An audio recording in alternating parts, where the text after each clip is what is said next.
seek to find is a world that's mine. Need a place to hide. Will you free my mind? Following the lights of a world that's blind. In your eyes I see there's a place for me. Follow there.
Falling away as I'm searching for the break of a day to follow away to you.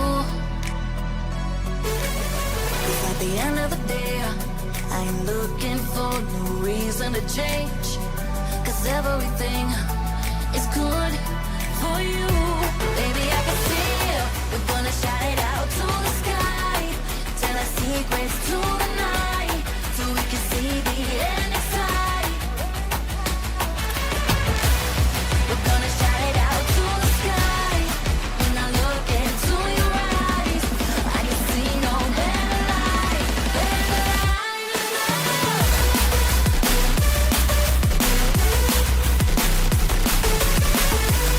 We're gonna shout it out to the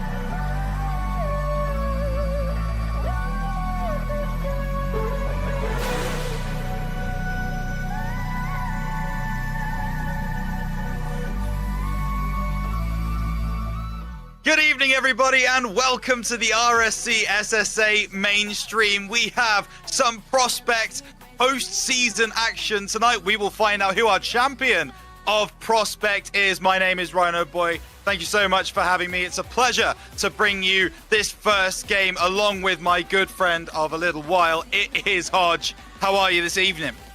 Oh, I'm doing great, thanks. It's going to be such an amazing day of action here. We're going to finally find out who's going to be the champion of the Prospect tier in RSC SSA. It's been a long road of about 7 weeks to get to this point, and well, this is the moment that everybody has been waiting for in this division.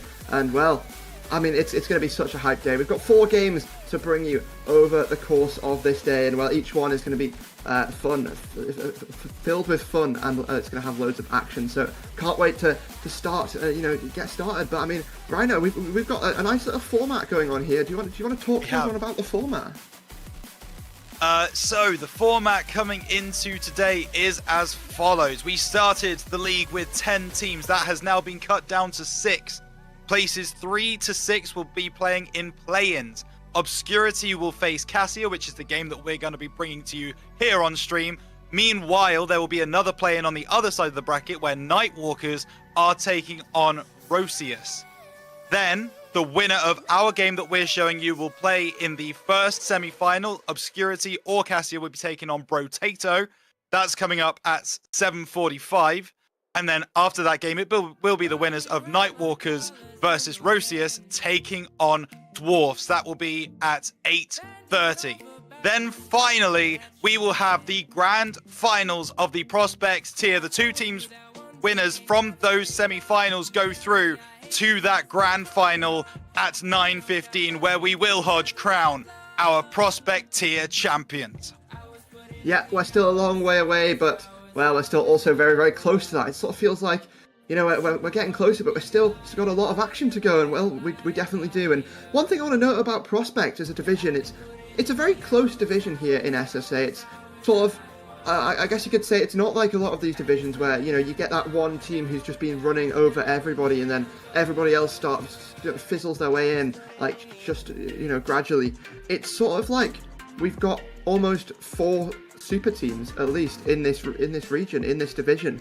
And, well, those 4 teams being Brotato, Dwarfs, Nightwalkers, and Obscurity. So, I mean, nobody's matching up against each other right now. So, well, Obscurity, they're going to be going up against Cassia.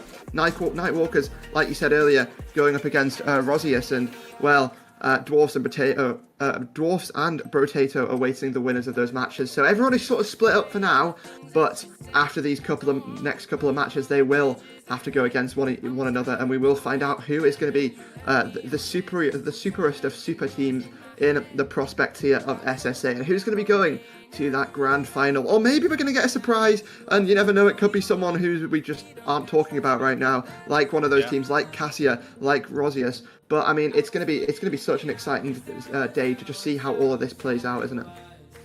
Yeah, it's fun to theory craft and do all that kind of stuff, especially in somewhere like Prospects, where every single one of the top 4 teams has 6 wins. That's where they've ended the season. So it's definitely going to be really interesting to see what happens. Cassia are sat down there on only the 3 wins, but I see we have some love for them in chat. So anything can happen in the Prospects here. Earlier in the season, Obscurity and Cassia faced off in league play, and it was Obscurity to take out that victory. It was a 3-1 win in the end, Hodge. Cassia looking for revenge. Do you reckon they'll be able to find it? You know what, I reckon that it could definitely be possible that they are able to do so. We'll have to find out if they are, as obviously the next matchup's going to await. But I mean, Cassia as a team, they're going to really have to, come off some newfound momentum, because it's something they really haven't found recently in this tier. I mean, for the last 4 matches, they haven't won. They've either drawn or lost, and well, this is where you cannot draw. You can only lose or win, and well, you really need to find the win, especially against a team like Obscurity, who's coming into this match with a record of 6 wins, 1 draw, and 2 losses. So, I mean, anything can happen, but the odds are against them based on statistics so far. Yeah, the odds are against them, and it's a product of the amazing way that we run these RSC SSA games. Remember, it's 4 games will happen. You can sweep, you can 3-1. There's even the chance of drawing, going 2-2. So anything can happen in league play, and now we're in this postseason.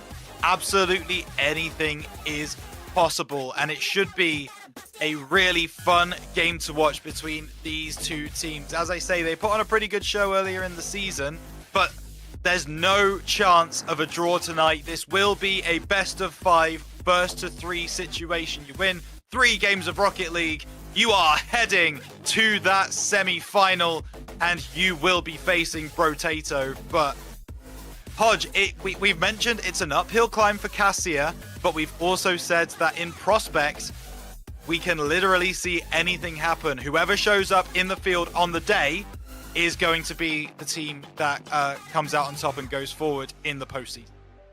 Yeah, certainly. That is the sort of the beauty of this game of Rocket League. It doesn't matter how you play throughout the entire season to some extent. Obviously, you have to make those play-ins, and that's what both of these teams have done.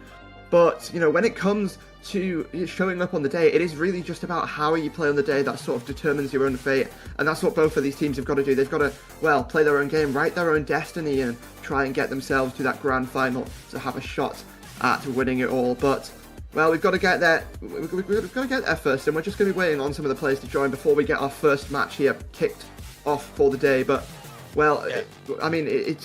talked about the format, and we talked about the schedule and everything. But, one thing we haven't mentioned is this is the first time in this season of SSA RSC that we are going to be not doing that sort of standard of 4 games played. You either win, you draw, or you lose. This is a best of 5 series here, and we're going to be playing a best of 5 series for every single match up until the grand finals, which is going to be a best of 7. So lots of action throughout the day, and, it's going to be chaos, isn't it? It's going to be absolute chaos, and actually the time that we've got now gives us a chance to talk about that other game that's happening concurrently with this one, where it's Nightwalkers taking on Rosius. Rosius went basically what you might refer to as the perfect season. 3 wins, 3 draws, 3 losses. They've had 9 games, they've got a 3 in every column, whereas Nightwalkers come in 6-0-3. Again, we're kind of expecting to see Nightwalkers take that one, Hodge, but Rosius have just as much of a chance of causing an upset as Cassia do. Yeah, certainly. Definitely. It's sort of I feel like the matchup's pretty equal across the board, and that's sort of the position that all these teams have put each other in. I'd say everybody here in these sort of brackets that you have similar stats, and all of them are really fair matchups. We've got Brotato and Dwarfs, both of them with a 6 win record, and then you go down to Nightwalkers and Obscurity, both of them also with a 6 win record, and Cassia and Rosius both with 3 wins to their name. So, anything can happen, and we're going to have to see if either one of those upsets is potentially going to happen in those play-ins, or maybe it is going to be the 2 teams who've sort of dominated this entire season so far, and maybe just going to push it ever so further and take it. We'll have to see. It's definitely a possibility. It can definitely happen.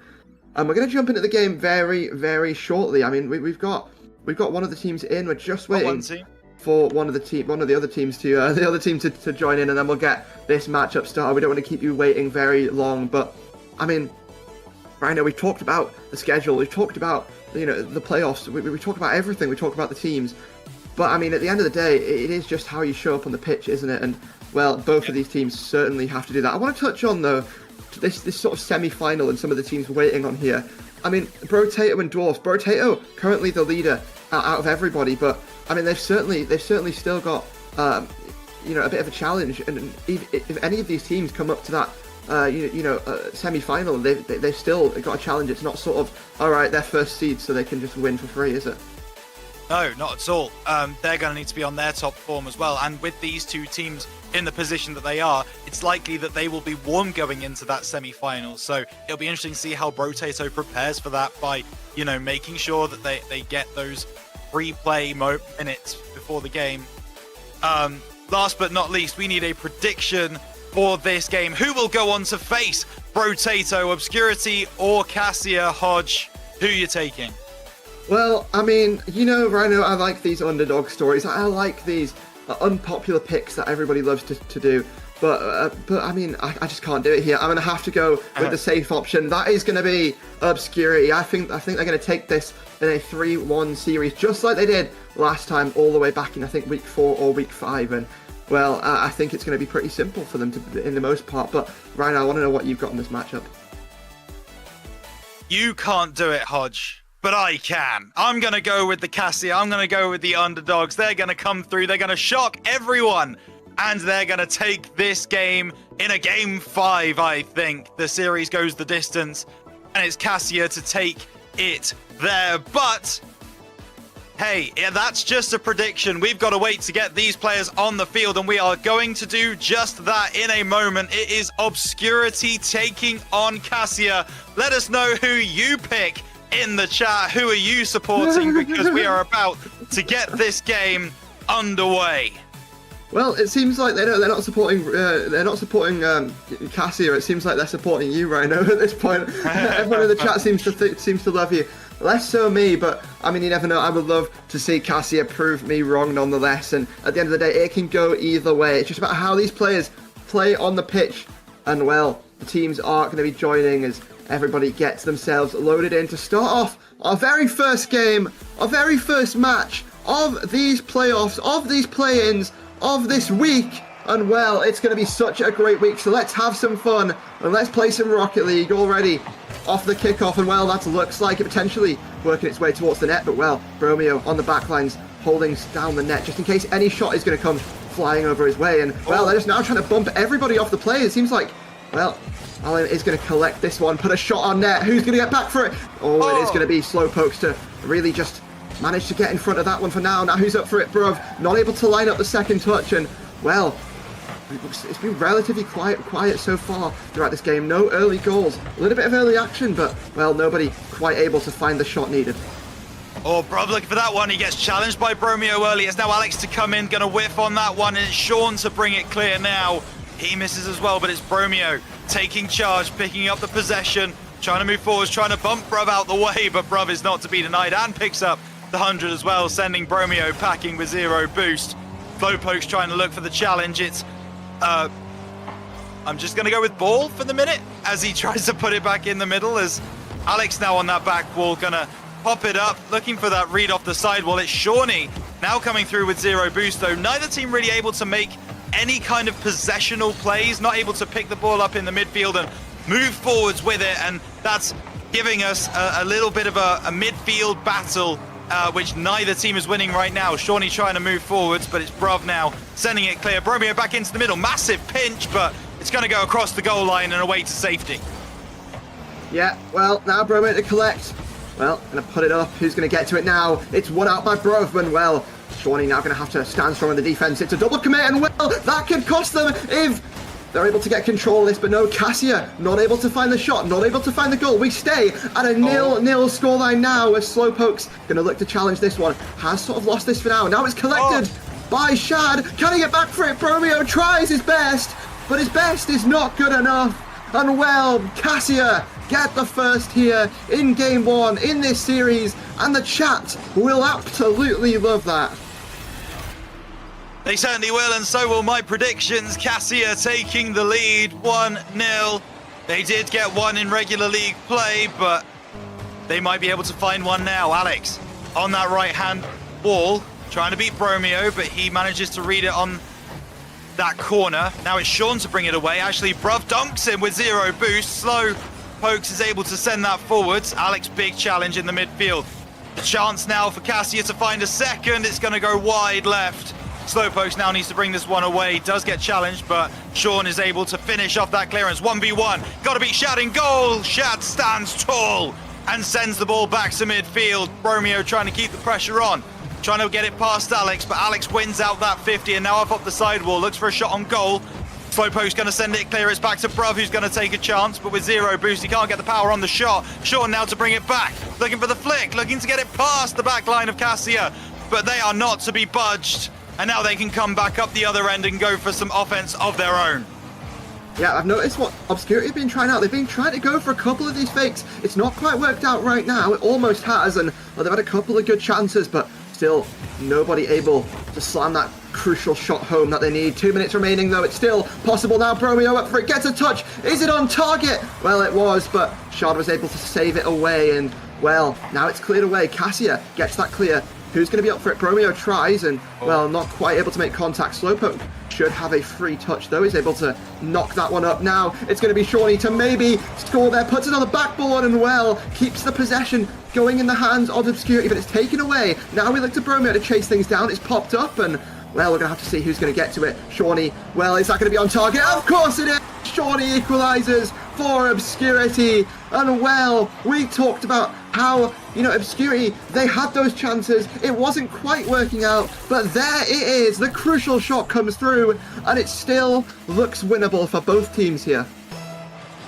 Yeah, Alex in net with 0 boost is not going to be able to save that one away, but Shad is going to have a chance here, looking for the bottom right-hand corner! And Cassia retake the lead just as quickly as they lost it. It's a fantastic strike from midfield from Shad. It's Bromeo who can't get there. No boost to speak of, and it's Cassia 2-1 up.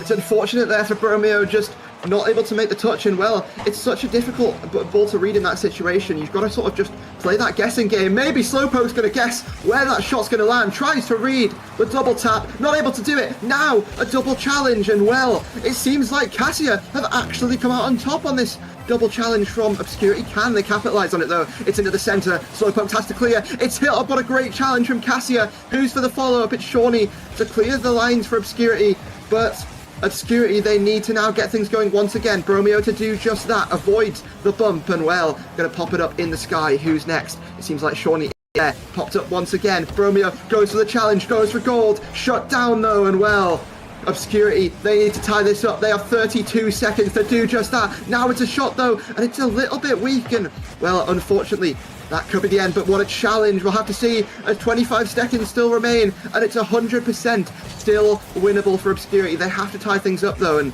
well, Cassia, they've looked like the better team so far, but can they hold on to it with this lead remaining? Of course they can, and well, that could be the killing blow in game number 1, and guess who it is? It's gonna be Balim to strike it home for Cassia. Gets it past 2 defenders, makes them just miss it completely, and well, it's Kasia who by my expectations, we're not going to be winning this first game, but here we are, Rhino. I guess you're just the goat. I guess you just predict things right, and maybe you've given Cassia the luck they need to take this first game, to steal it off Obscurity. Of course they will, and well, they go up in the series. Of course, it is only the first game, though. They still need to win 2 more in this series, and I can guarantee you that Obscurity are going to be coming back in this game, no doubt about that. But in that first game, it was all Cassia. They moved ahead so quickly. They had so much of the offensive pressure. I mean, Arshad had 4 shots. The entirety of Obscurity only had 3. This is the kind of levels that we're talking about, where Cassia just had their foot on the pedal and they did not take it off for the entirety of that 5 minutes. Yeah, certainly. Cassia with an amazing performance in that game number 1. Can Obscurity turn it around, or is Cassia just going to put themselves one step closer to claiming that victory and sending themselves to those playoffs, to those semi-finals? We'll have to see. And well, if they win this one, it's going to have to be a reverse sweep attempt from Obscurity. We'll have to find out who's going to take this second game. We're back down to Manfield to answer that question. And well, here we go off the kickoff, and we're going to have to see who is going to get the first goal, who's going to put themselves with a little bit more chance. This is where you can't make mistakes. This is where everything has to be perfect. But no, it's Alex with the interception in midfield. The defense not able to read the play. And well, Bromeo just a little bit too far forward there. And well, it all goes a little bit wrong off the start. Yes, not ideal for Shadow for sure, and it looks like Cassia, they're going to try and take series point here. It's Arshad moving forwards, pops the ball up for himself, beats Slowpokes as well, but Bromeo should have this controlled. That's on target as well. No, it's not. It's going to miss wide right. Can he get the second? No. It's sent across the face of goal, and Shadow with a chance to equalize. It goes begging for the moment. Bruv is going to be up early. Now trying to look for a teammate, but it's moved away, and Sean sends it clear for Shadow. Now it's Slowpokes into the corner. Back to Sean. Can he read it? He can, but it goes over to that far side. Now it's Arshad moving forwards. Bromeo going to intercept that on the midfield line. Bruv takes charge, but it doesn't drop for him, and Sean can send it clear. We're back to watching a game of table tennis rather than Rocket League as the ball goes back and forth across the map. Neither team taking charge just yet, but Cassia maintaining that 1-0 lead. That could change. It's hit the crossbar. So close from Shadow, but not converted yet. Not quite converted yet, but this might be a chance from Bruv. It is going to be intercepted though, and well, Obscurity did a great job to keep that out, and well, now the oncoming pressure that we've seen from Cassia all this game, and it's just a fake from Balim, sorry, to really step up here for Cassia. Maybe not intended, who knows, but the fake worked nonetheless. The defense not able to read the shot, and it's 2-0 to Cassia. It certainly is. 1 minute 20 almost on the clock has gone, and Cassia, well, it looks like they've just shown up today. Certainly the league play might not have been for them, but they find themselves here in play-ins. They find themselves in this postseason situation, and it looks like they are hungry to try and take it and move forward. Let's see what happens as Sean coming around the side, trying to get something back for Shadow. It's Bromeo now to pick it up instead. He whiffs on the sidewall. It's hit far by Bruv into Obscurity territory, and Sean gonna be able to read that one just about. Alex puts it back in the middle. There's no one there. Third man is all the way back on midfield, so Slowpokes is gonna be able to bring this one away into the corner. Now it's Bromeo looking for the cross. It's not there. Shawnee pass back from Bromeo though, trying to find a teammate, but Alex is going to be able to bring this one clear. Picks up the 100 as well. Has time. Can't get the flick. So close to a third from Cassia, but they can't find it just yet. And Slowpokes takes out Arshad on the goal line. Shawnee, big challenge, looking for more. Puts the ball into the middle. Bromeo in the near post. It's Bromeo to get the goal to give Shadow some life in this game and life in this series. 2-1. You hit the nail on the head there. Shadow Esports come alive. Obscurity there. Get the first from Bromeo. And well, will it be the last? Or is it just a start to potentially some momentum? It already looks like it could be on target, but Alex there to save it away. Shawnee on the backboard. Who's next? It looks like it's Bromeo to keep the charge going for Obscurity. Now off the sidewall. Slowpokes the challenge early, and well, Balim, gets control. Able to keep things going here for Cassia, and Bromeo off the wall, able to deny the possession attempt from Cassia. Shawnee gotta hit this, gotta come in clutch, not able to do so. Bromeo taken off the field. This just looks like it's gonna be another goal for Balim and another goal for Cassia as well. The defense and a little bit of pieces there, and well, Cassia, they've done it every time so far, and they do it once again. They capitalize on all your mistakes, and once again showing it right there. You have to say, this is a very surprising result from Cassia. It's gonna be 4! This team has the worst goal difference in the entirety of the postseason. -17 coming in from league play. But this is anything but that same side. They are coming in with an absolute game plan, and it is working for them. Obscurity have absolutely no idea how to deal with this. They don't have an answer. They don't have anything to go against this Cassia front line. Maybe they've got a goal back. Not yet. Sean's going to have a second chance, but Alex sends it clear, and now Arshad is going to be able to complete that clearance.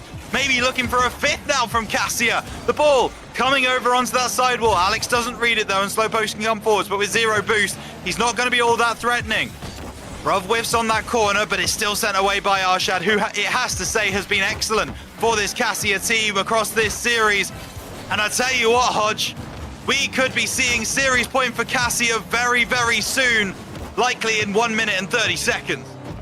Yeah, definitely could be happening, and well, Obscurity, they have to turn this around if they want any hope of doing so. That's a bit awkward, but well, Slowpokes able to make the read, able to make the save, and some hope still lives for Obscurity. This has to be, well, a goal very soon though, as Slowpoke's once again going to try and control this. Gets the pinch, although that does just pass things over to Cassia on the offense, on the possession. Shawnee now not able to make the read. Maybe he was a bit hesitant, and Slowpokes is able to pop it up. Is able to maybe just pass things over to Shawnee, who finishes it off.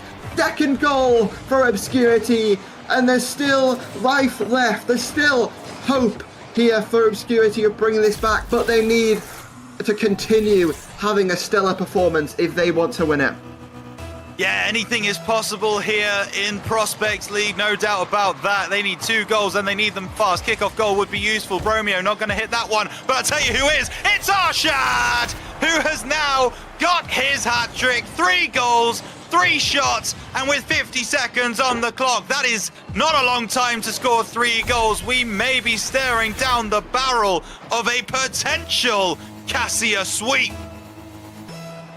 Well, this is certainly not what I and maybe a lot of people predicted here. I know the chat were loving it, and well, they're going to continue to love it as their team most likely going to be finishing off this game number 2, going up into a potential 3-0 sweep range. You never know what can happen. And well, Arshad now chasing down Bromeo, has a one-on-one and going to make it 6. He is going to make it 6. 4 goals for him on the game. And he gets it past Bromeo. He's jumping for joy right there. As it's 30 seconds on the clock to score 4 goals. They would have to be very, very quick succession kickoff goals. And that's not gonna help. Bruv looking to get that one off that side wall. Alex keeps fighting, but he's not gonna find it either. And now it's away from Bromeo. Back to halfway. Arshad picks up the ball.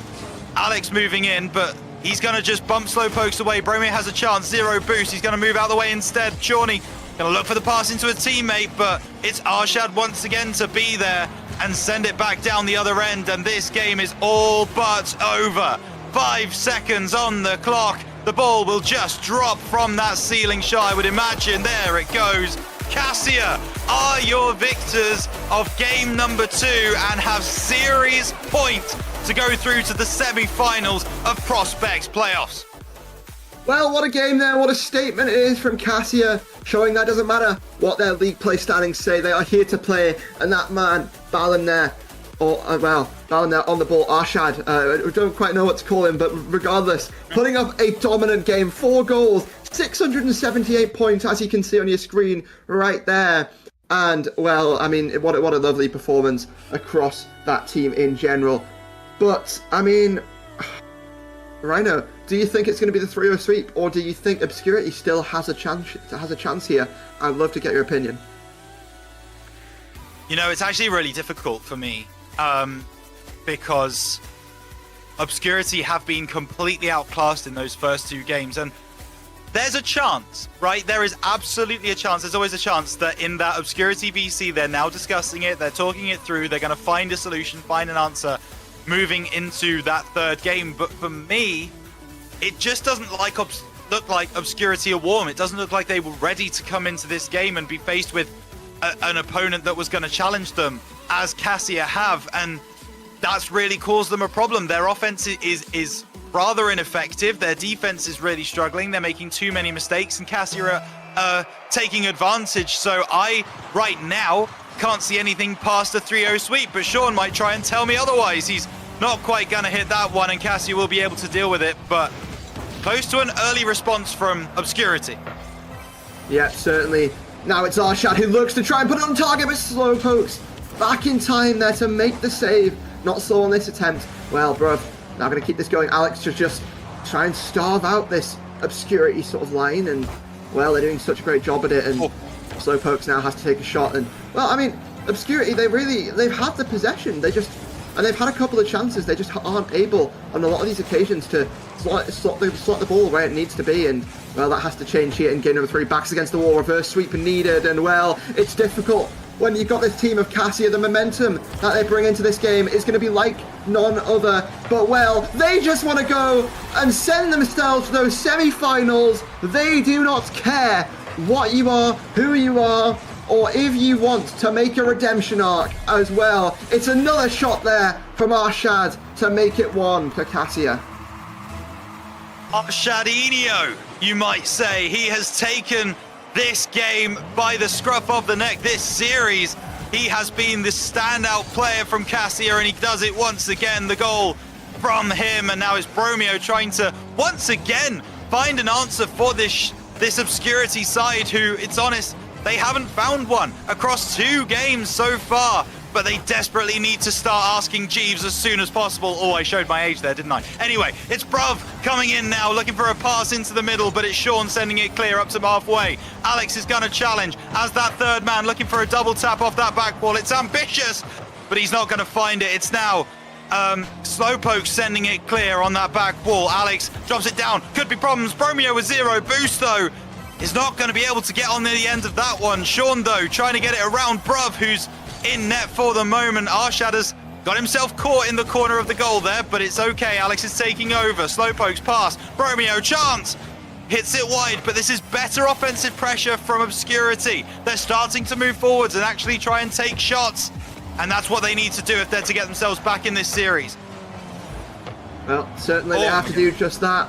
And well, that was a close one there on the side of Obscurity. They almost went down a second and maybe still are about to, as the pressure is going to be continued by Cassia. Slowpoke's now trying to run this downfield. It's popped up. Who's going to get there? Bromeo's up for it, but Alex beats him to it. Now Shawnee has to get a backflip, has to get the half flip perfect. Not able to do it. Shut down once again from Cassia, and it's just gonna be another one as Arshad strikes once again. It's that man again, and he is the absolute final boss of this play-ins round. No one can touch him. He scores goals for fun. He might have another one here. Now it's going to go wide left. Alex looking for a pass, but flips under it. It's now Sean to bring it forwards. Half the game gone, and it looks like Obscurity might have a chance. It's saved away once again. Arshad MVP for the moment, as that ball's awkward off that back ball. Nice read by Bruv to push it to the side and get it past Sean as well. Slowpokes has a free shot. Arshad with the save. Might convert it into a goal as well. Will Bromeo get back in time? Yes, he will.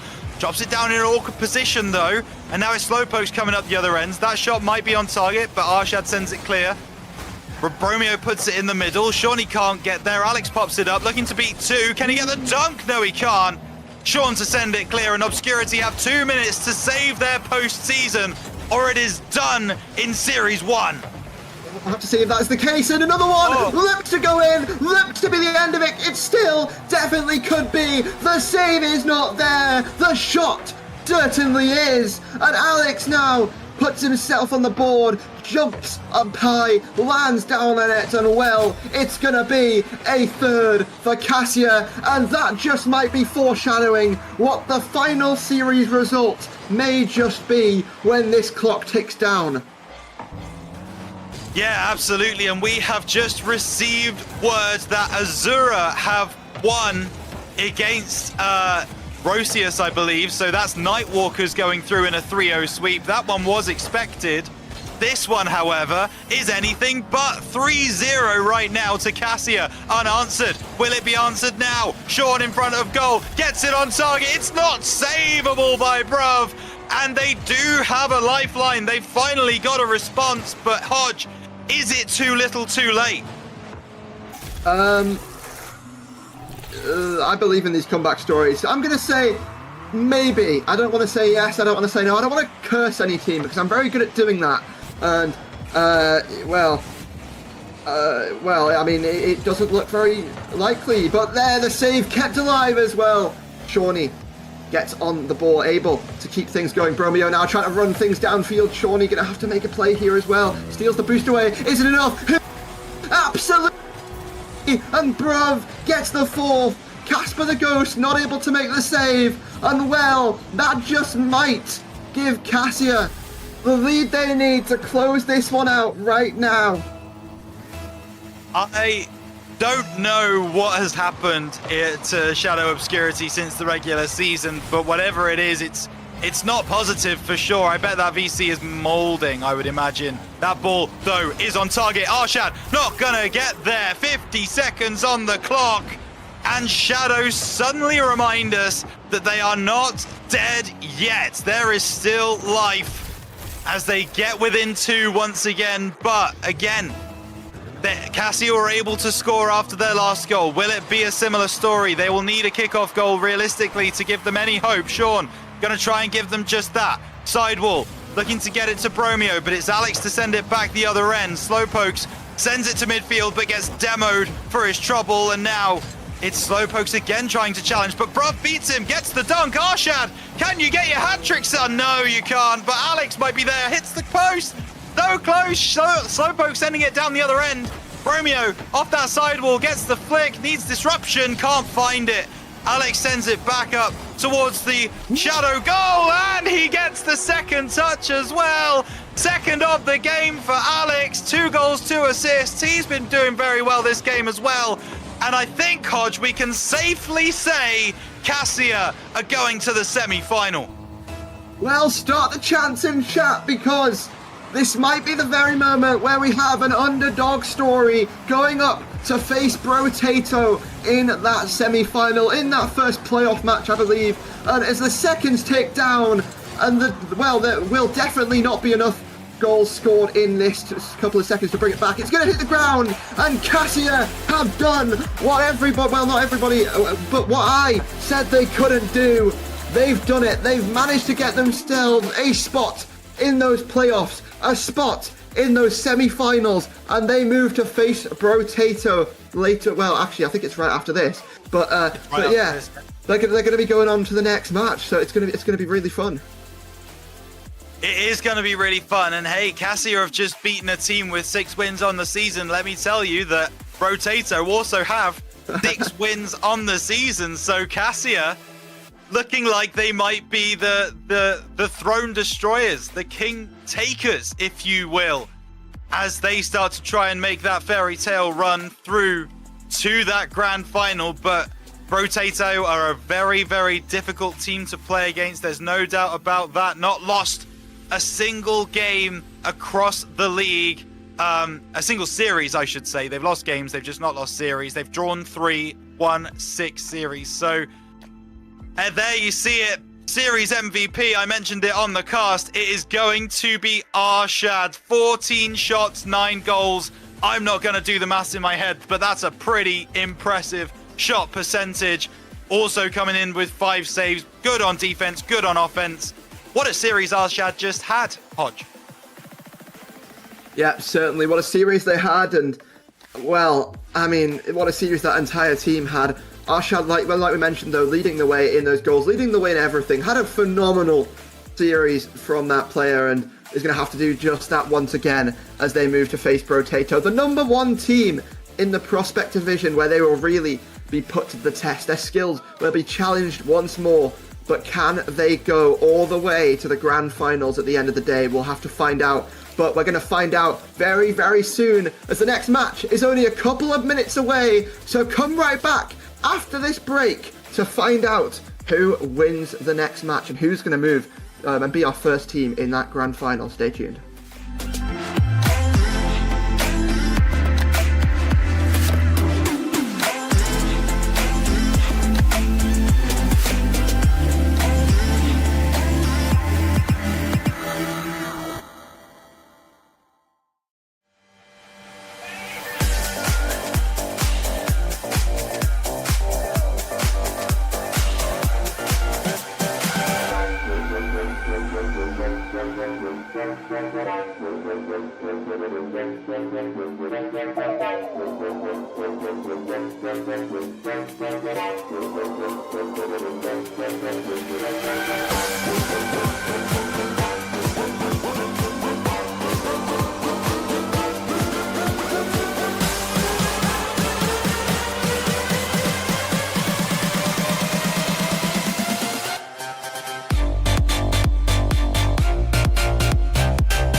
seeing color. Lost without you, I can't make it through the night. How come I'm not seeing color?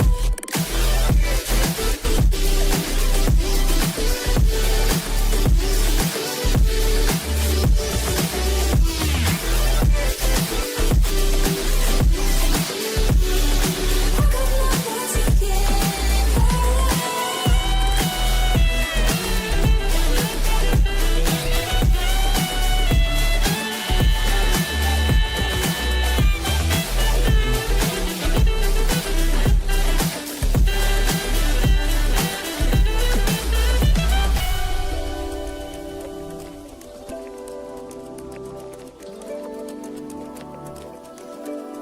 so far gone?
Did we take it too far to say that we could not pretend now?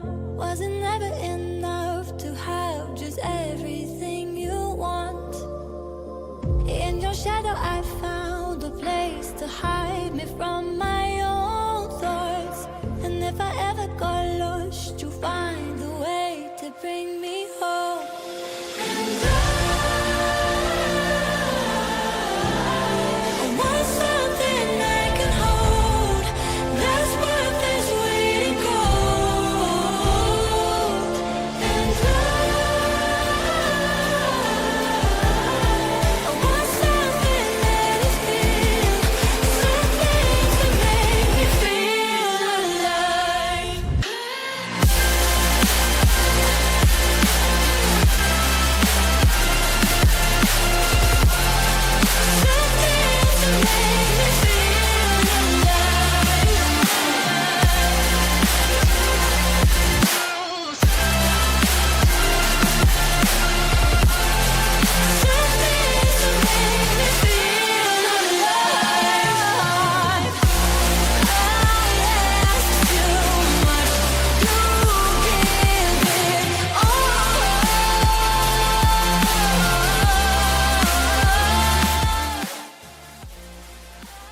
Cassia were able to sweep Obscurity to make it through to this very point. It is the semi-finals of the Prospect tier here in RSC SSA. Hello again, my name is Rhino Boy. I'll be taking you through this action with a new guest over to my right-hand side. It is Muzz. How are you this evening?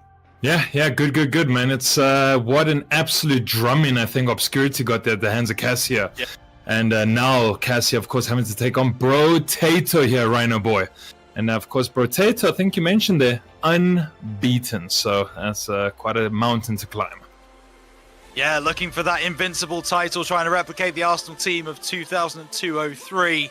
But with a couple fewer games, of course. Oh, yeah. But mind that, 6-3 in the season. That's 3 draws, not 3 losses, by the way. 0 series losses, Muzz. This, we mentioned before the Cassia Obscurity game that it was going to be really difficult for Cassia to come through and win that game. They were able to climb that mountain, but this one is like a next level above. Yeah, I mean, I think Cassia finished about, 5th maybe? Or so, and so they just made the play-ins, and then of course, Brotato was 6-3, right? They've just kind of washed the whole entire season. Yeah, there are 3 draws in there because you can't draw, of course.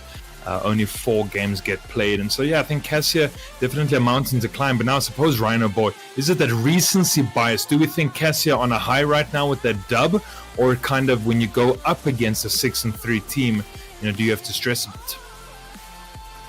I was talking about it while we were off camera. And me personally, I believe in the Cassia Cinderella story. I believe in that fairy tale. They're going to come through and they're going to do it, okay? This is a really difficult Brotato side who look really good. However, Cassia are coming in. They're warm. They've got that blood flowing already, and they've literally just finished. So it will be kind of like interesting to see how Brotato have come in, if they are actually warm, if they're able to do some of those maybe mechanics, some of those shots that we saw them do in the regular season. But Muzz, I got to ask you, are you a believer in this dream, or do you believe it ends now? I suppose we're going to have to go with that Cinderella story, right? You had to qualify for the play-ins, you had to take out soldiers, and now you have to take down Brotato so that you can get through to the grand final. So, you know what? Why not, Rhino Boy? Let's go for Cassia. Also, Alex, right? Alex was looking real hot in that game. He had his camera on as well. It looked like there was laughs and smiles in the camp the whole time. So just, I think, in terms of like the morale and the positivity on the side of Cassia, things were looking really positive. And so maybe just the attitude as well. They're ready for Brotato, right? They're like, yeah, you got your 6-3. We don't really care that much. We've got the hot streak and the hot form. Yeah, and maybe it is that Cinderella story after all.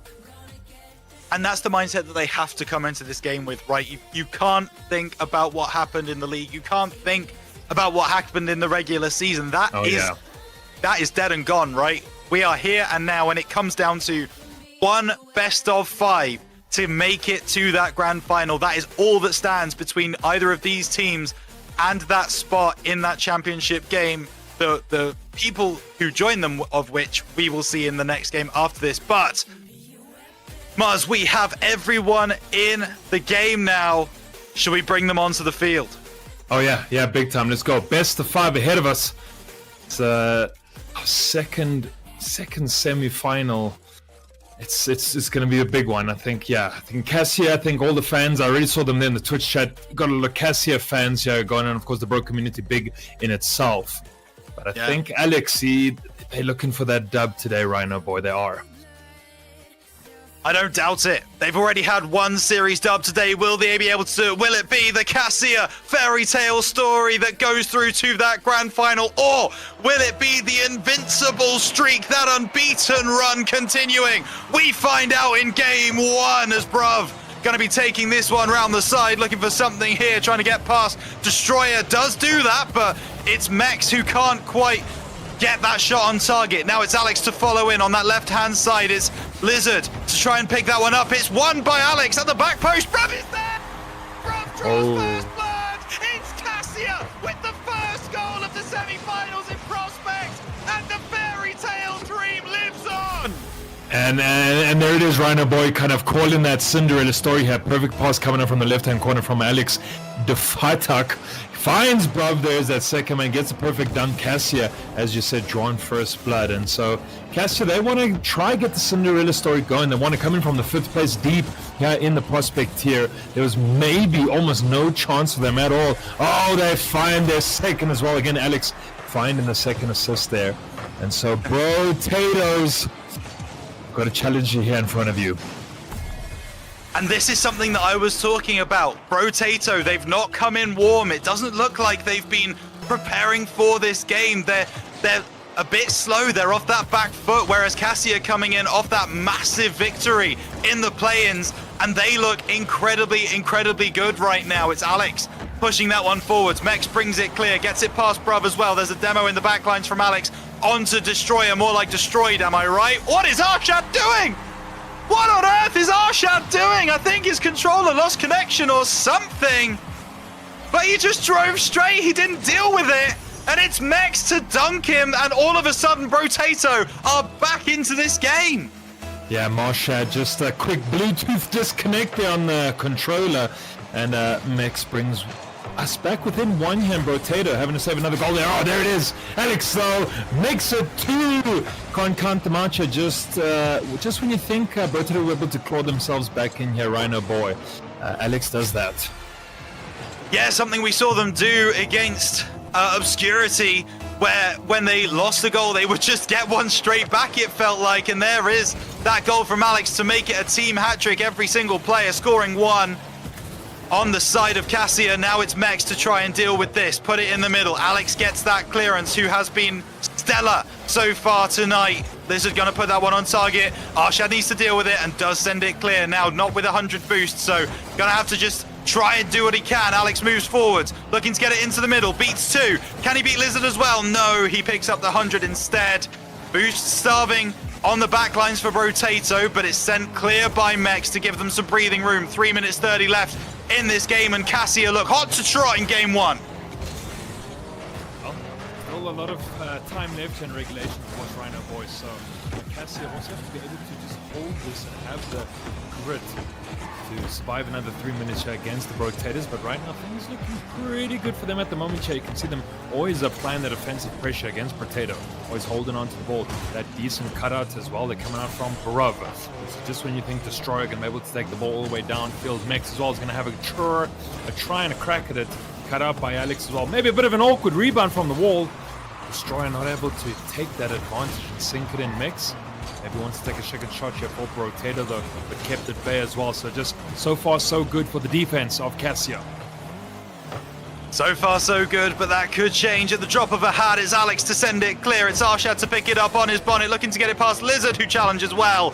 Pass over to Mex, can't get anything there though, and Bruv keeps the pressure on the back lines of Brotato and looks for the near post. It's Lizard on the goal line to clear it away. Now he's looking for the pass, but it's Arshad to send it clear, maybe atoning for that earlier mistake. Destroyer trying to find the pass into the middle, looking for a double touch, not going to find it on this occasion. Bruv in the corner. Arshad sends it clear, and now it's going to be Bruv to try and take this one over the top. Does just that. Going to drop in the middle. Destroyer sends it clear. Alex to pick it up, but he can't get the touch that he would have wanted. Lizard puts it on target. Destroyer can't get a touch on that one, though, and it's Bruv to get the relatively easy clear on that one. Mex, though, looks for the shot. It's Bruv onto the crossbar. So close to a second from Brotato. Maybe another chance, but it just goes begging, Muzz. Yeah, just awkwardly going to that near post there, cut out by Bruv, and just when you think Brotato can be able to try have some semblance of this game number 1 and try pull things back, right? They've only registered the 4 shots as well, so just completely getting cut out here by the Cassia side. Not really holding on to the ball as much as they'd like, and when the opportunities come, just go a little bit awry there when we saw that shot coming out from Mex. And so 3-1 at the moment, the 2-goal difference under 90 seconds of regulation. Looks like Cassia will take game 1 in this best of 5, but Rhino Boy, a minute remain. I mean, Brotato would really have to put it all on the line now, maybe demo a couple of the defenders as well, just to be able to bring it to overtime. Yeah, we talk about it in Prospect, anything is possible. You get that goal, you get a kickoff goal, all of a sudden there's an equalizer and Brotato look like they might take it, but that's looking less and less likely. Alex Well measured. That one goes clear. Is that on target? Yes, it is. What a save from Arshad. Right into that top right-hand corner, able to keep the ball out of his net for the moment. Destroyer looking for something here. It's forced over the line by Mex. And Muzz, this is exactly what I was talking about. 40 seconds on the clock. If there is a kickoff goal to the side of Brotato off this kickoff, then we are back level and it could be anyone's game. Yeah, Destroyer did incredibly well just to bring that ball, that ball around the bend there, cut out Bruv, and then of course Mex able to send that one home as well. Maybe one more close there, again onto that near post as well, so just kept up by the woodwork. 30 seconds remain, 1 goal difference right now. Brotato might be able to salvage this game number 1 now, but they have to be able to try get past the halfway line, get into that half of Cassia at the moment. Destroyer maybe he's going to try to pick it up as well. Get past one more at the back here. Got Bruv in the corner as well. Nice little cutout from Bruv as well. Just cut down the time. Looks for the demo as well. So Mex gets rid of him. But you need to be able to push this ball forward. Can you do so? Fancy Lizard wants to look past one. This ball just has to hit the floor for Cassia to take the dub. Kept up by Mex. Kept out by Brotato. Destroyer wants to look for the action here. Backboard action. Can he get a second man on the read? There it goes down. Cassia, game 1. Cassia, game 1, 3-2. It was maybe a little bit closer than it could have been.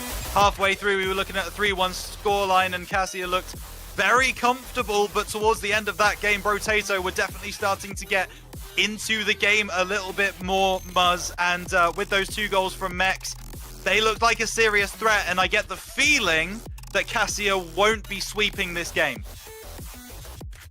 I mean, it's going to be close, right? I mean, Cassia, they're coming out hot off the trot, Rhino. We said there that game 1 warm-up they had, or at least series 1 warm-up, worked out well for them. And Obscurity, yeah, they took the big loss there.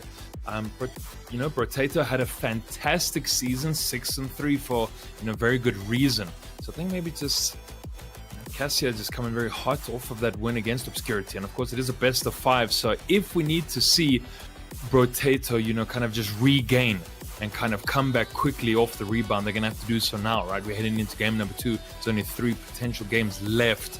They're going to have to push hard and push now. Yeah, I have to say, I was really impressed with Cassia's defense in that game, actually. Brotato had 8 shots on their net, and they only scored 2 goals. So that's a really positive thing for Cassia, because they had most of that offensive pressure. They had most of the aggression in the game against Obscurity, but now they're having to play a different game. They're having to play differently with each other and make those kinds of saves, and it's good to see that they can play both styles. Now it's Bruv looking to get the bump. Not quite able to do so, but Alex comes from deep. Flicks it up. Can he beat Lizard in the air? No, he can't. Lizard is going to send it over onto that sidewall and beat Bruv as well. It looks like Arshad does not have any boost to challenge this, and that's going to cause him a problem. As Mex picks up where he left off from game 1, scores the first goal of game 2. And Fancy Lizard, I'm not sure if that was a pass or just maybe a real happy coincidence that he got that rebound into the center there, but Fancy Lizard off the sidewall. Absolute beautiful pass out to Mex. Finds the first goal here for Brotato. Might be 2. Fancy Lizard kept out there by Arshad. Close, almost making it 2 here on Forbidden Temple. Of course, Brotato, they want to try tie up the series, Rhino Boy, and it starts there with that goal. It does for sure, and yes, as I said, it's going to be a very different opposition, this Brotato, as opposed to Obscurity for Cassia. It's now sent away by Bruv, who's looking to get this goal back and equalize the game right now. Arshad gets it past Destroyer, gets it past Lizard as well. This is a great run. Can he finish it off? Can he get the challenge? No, Mex is there on the goal line to make sure the ball does not find its home, but with 0 boost, I'd have to say that Arshad probably did about as well as he could have done. It's Alex picking the ball up on that sidewall. Destroyer takes the 100, but Alex finishes the clearance. Lizard challenges on the midfield. Now trying to get the pass into the middle, but it's Bruv to big challenge. Destroyer now trying to look for another pass. Mex not got the boost to deal with this one, but it is going to go for it anyway. Bruv on the clearance. This is panic stations now for Cassia, but Bruv alleviates that pressure, getting that 50 and doing it with aplomb. I mean, I must tell you, right, Cassia doing superbly well. The challenge for the ball, right, they're winning his 50s. If it's not Bruv there, making sure that the ball doesn't go back into his defensive third, then Alex as well just jumps into the fray as well. And so Cassia just putting so much pressure onto the Brotato side as well. Winning the 50s, challenging early, just beating them to that ball and beating them swiftly with the pace. And so Brotato, yes, you're up by 1 right now, but you definitely aren't holding down, you know, in terms of the mid-game and the pace that Cassia are bringing to you. So now between Bruv and Alex, you know, definitely throwing bodies toward Brotato at the moment. Yeah, this one's coming off that ceiling. It's going to be tough for Destroyer to read it. Alex looks for the shot. It's bouncing off that back wall. Can Bruv get there first? He can, but he whiffs it. And it's Arshad to try and challenge that one. Now it's Alex. Gets over the top of 2, but Destroyer's there on the goal line to send it clear. And now Alex is a bit in no man's land, starting to make that retreat. Actually, he's going to go for the shot. He's going to get it past Lizard as well. Oh my goodness, Alex on 0 boost. He doesn't need it. He just sits on the goal line, gets the flip and beats 2 to make it 1-1. And you know, Fancy Lizard was in the right time, right? He was on that back post. He was waiting patiently for the shot, as you should. But just came up a little bit too high in anticipation for Alex's shot, though. Got drawn out, and Alex was able to sneak that shot behind him. And that's how it works in Rocket League. So there we go. Cassia, they get the equalizer here at the halfway mark, Reiner boy. And that's what we like to see from the team in blue at the moment. So just in defense now at the moment as well. Max gets the dunk on 2. Wow, that is, I mean, he scored 2 goals in both of the games so far, and this is probably the pick of the bunch. It's a wonderful dunk into the roof of the net. Neither defender from Cassia could deal with that one. And now, just as quickly as they lost the lead, they are back in front. Brotato, 2-1 leaders, and it's Mex looking for his hat-trick. Flying through the air, gonna get the air dribble, and he's gonna score! It's Mex for Brotato! He's taken the entire team on his back, said, stand aside, folks. I'm gonna take charge of this one. And he's absolutely smashed it. Brotato 3, Cassia 1. Well, this is why Brotato finished the league 6-3 when you can score like that. 3 goals off of 4 shots coming out from Mix as well. Oh, wow, okay, there it is. And Arshad gets the rebuttal as well. I think it was going to be almost a neat flick from the left-hand side here as well, but I think, unfortunately, someone else got the last touch here just at the end as well. Oh, Mix coming in, wants to try to get that saved off the back post as well. But yeah, Arshad brings it back within 1. And so Cassia, they're not lying down just yet. Not lying down just yet, no. Bruv gets a demo early onto Destroyer. Replace that R with a D at the end of your name. Destroyed. He's been demoed so many times in this series. It's now Alex moving forwards. He gets taken out by Arshad, though. That's problems. And Mex, you don't want to give this man boost and time. Off the back wall. Double touches. Can't find the dunk. Destroyer gets destroyed once again. Taken out back to his side. And now it's Bruv challenging. Beating Lizard, but can't beat Mex on that side wall. Alex, it's awkward. Tries to put it into the middle, but sent away by Arshad, and it's panic stations right now for Cassia. They have a minute 25 to find the goal to equalize this game and maybe take us to an OT. Bruv is not going to win that over the top of Mex. He's moving forwards. He's got an open net to aim at. Is anyone back in time? It's Arshad to get the demo, and finally they're able to clear, but that was very, very sketchy from Cassia. Yeah, ooh, close there. Bruv as well has to make one more save, and just we see that they've only registered the 3 saves at the moment here, Rhino boy. Just, you know, either shots going kind of a little bit awry, maybe a pixel left, a pixel right here for Brotato. But, you know, Cassia kind of stalwarts in defense there, as you mentioned in game number 1 as well. Rock solid at the back here. Destroyer, he wants to try to do something there as well. Kept out by Alex, and now Mix wants to try and pick up a 4th as well. Alex bullying him in the corner. Oh, Fancy Lizard. Okay, we see you. Nice little play from the corner here for Mex, though, and just Fancy Lizard waiting underfoot there. Oh, that's a dirty one. Yeah, that angle's really nice as he cuts across it as well, and it looks like Brotato have found their form. They've warmed up, no doubt about that. 4 goals to their name in this game number 2.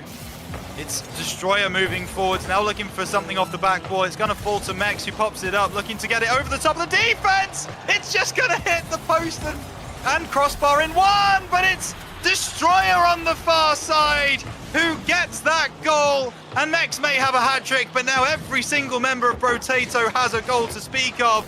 And that's 1 from 1 as well from Destroyer, so 100% shooting accuracy for him. He can hold that one as a little bit of a trophy. Yeah, I mean, there's definitely no chance you're stepping into the locker room here and you haven't scored against Cassia right now. So Destroyed, wanting to get onto that leaderboard, wanting to get his name etched here on Forbidden Temple as well. 5-2. I'd imagine no chance coming back here for Cassia.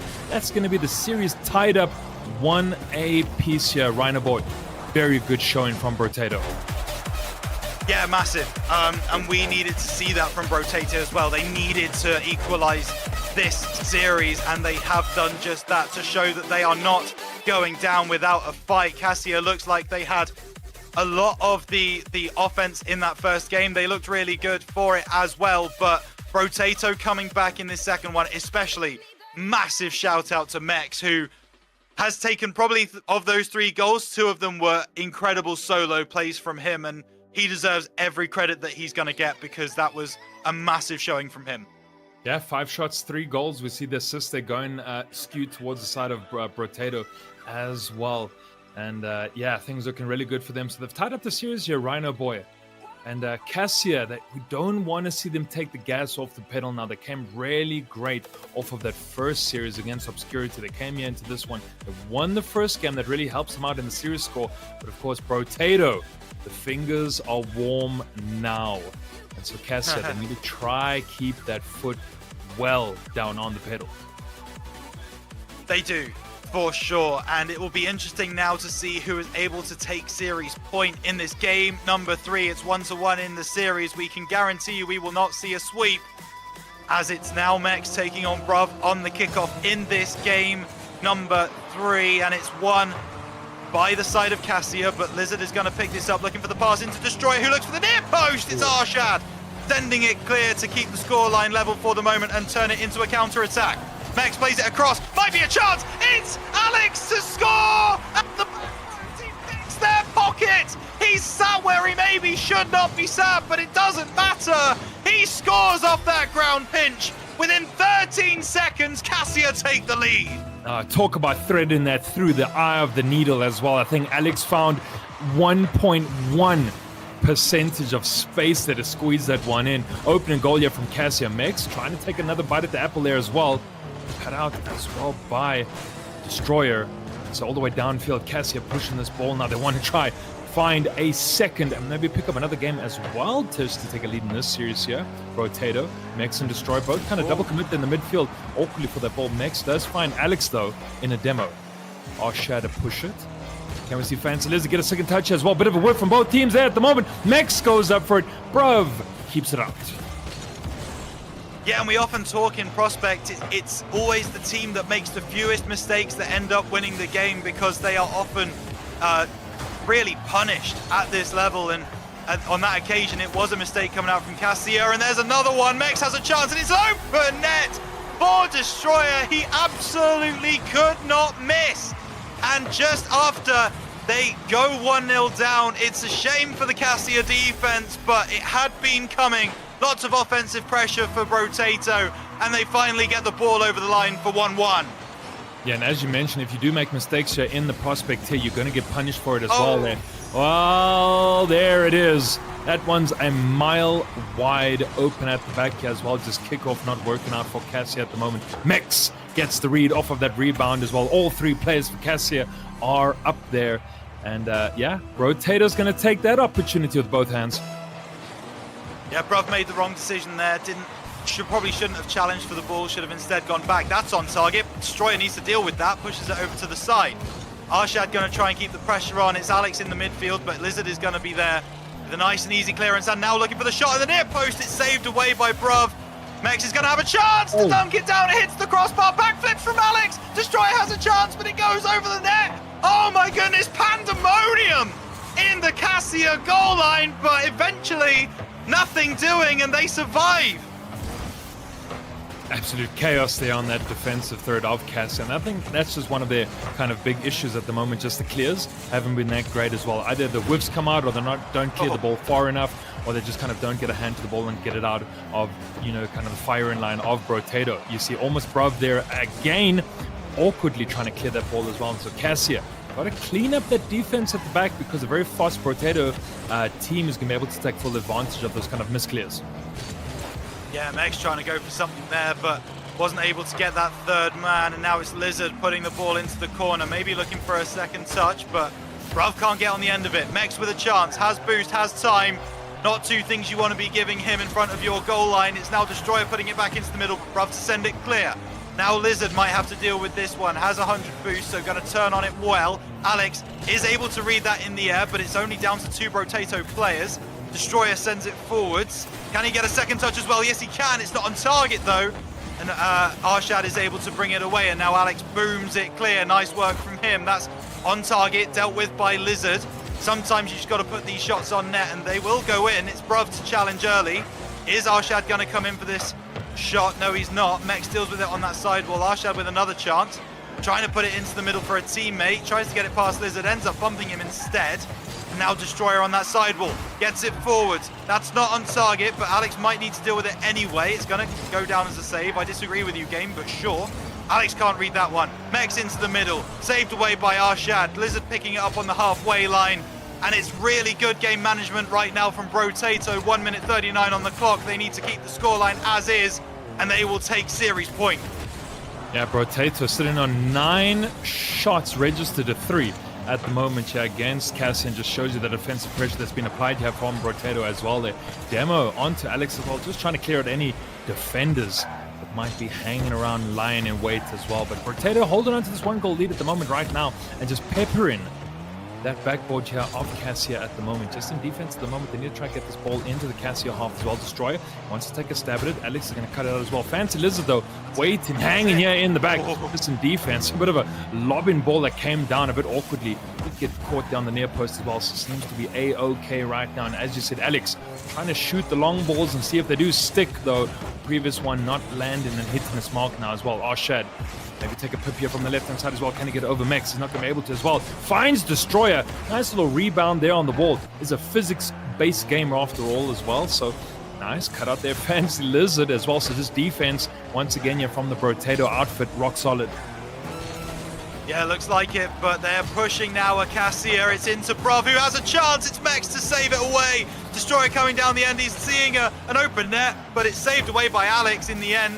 Now has a chance. Looks for the shot. Lizard has to recover and does. Good save from Fancy Lizard, and it's pushed over to the side, but Bruv takes it. 10 seconds on the clock. Can Cassia get something moving forwards? Alex to boom it clear. It's up in the air. Destroyer not going to be able to get there, and now it's Arshad who needs to keep this one up, and he drops it down, and it stays up. No one gets there. And Brotato are able to take series point in arguably, Muzz, the closest game that we've seen since the start of this series. Oh yeah, definitely close indeed. Only the 1 goal difference between these two here in game number 3. I think just so many opportunities here for the Brotators. If you look at those 10 shots that they had to take their Rhino boy, not all of them sticking, right? Either hits the woodwork, goes left, goes right, gets kept out by those 5 saves of Cassia. Here we go, like you said, heading to series point. Brotato, they want to try clear this out. They want to head to the grand final, of course, being the leaders of the prospect tier. Only thing in front of them, Cassia. Yeah, it seems to me that Brotato have really started to figure out the formation that they want to run with. Lizard is playing that midfield kind of cut role, and then it's Mex and Destroyer just trying to get those passes from the corners, but also trying to pick the balls up from off that sidewall. And I really like seeing that, right? You can see that in the stats. Lizard with 3 saves. He's been their main man, their main third man, playing backwards. And then you've got 2 kind of almost wingers, right? Pushing forwards on that right and the left side to try and get those goals. And Brotato have a really nice shape that they're now starting to use. And I worry that Cassia need to start trying to figure this out and start breaking that formation down. Yeah, and Cassia again, they do well in defense, right? They're able to kind of keep out Brotato, but Brotato would have had much higher scoreline there if some of those shots do stick as well. Just kind of that defensive third of Cassia, it's really just getting bombarded here down by Brotato, and they need to try clear the whiffs. Even that shot on there, just double kind of whiff from both sides. Just kind of hold on to the ball, try get the nose of your vehicle onto that pesky ball. I know it's not that big, but still, got to do your best. Here we go. Utopia Coliseum, Rhino boy. All on Brotato now. Yeah, it is. Win this game, you are through to those grand finals, and that invincible season continues. And Mex wants to get there, but he just can't find the shot right in front of the Cassia goal line. And Alex, 0 boost, finds the pass still over to Arshad. It's now Alex trying to find a pass into the middle, but Bruv doesn't go for it, thinks better of it. Now looking to pick this one up, but it's Mex to bring it forwards. Picks up the 100 as well, so he can challenge on this sidewall. But Alex sends it clear. He's been everywhere for Cassia, playing so well. Is the Cassia, I guess, defender mainly, but he's also been doing some attacking. It's passed into the middle from Destroyer, but Mex decides not to go for it. Will turn on it now with that whiff. Pops the ball up, looking for a shot, but it goes into that far corner, and Cassia are able to clear. Yeah, just that loose play and loose ball coming out there from Alex, almost allowing Mex to do something with it.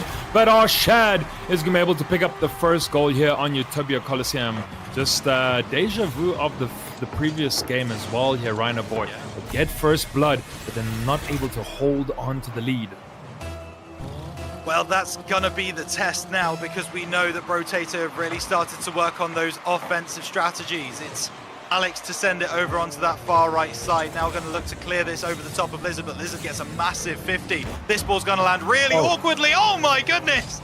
If he'd got that dunk at that angle, we might have been wrapping this up right here, right now. Destroyer trying to find this ball into the middle, but it's away by Arshad. Now he's looking to get the pass into Bruv. Bruv, it's going to go high and wide and not very pretty, but he does get the challenge onto Mex and gets the demo in the end. No one is there to challenge, though. Could cause problems. Arshad needs to save it at the near post, and does. And now trying to get that second touch as well. Gets it past Lizard. And now it's Mex to deal with this in the back lines. Puts it to the side wall, but it's Alex off that back wall. Bruv is staying back as that third man, though. Doesn't want to overcommit. It's not that time yet. That's not a great pass, though. Mex has a chance, hits the post, but it's forced over the line by Destroyer. And that is absolute Cassia calamity in the back lines. Yeah, just absolutely pips apart from Destroyer. Able to beat out 2 defenders there after Mex brought it in from the post there as well. And so Brotato fighting tooth and nail here against Cassia to try get this dub and get the overall series win. And Destroyer doing incredibly well there to bully his way past the defenders. So Cassia got to tighten things up there in defense. Got to get rid of those shooters. Got to get rid of that ball at any cost you can.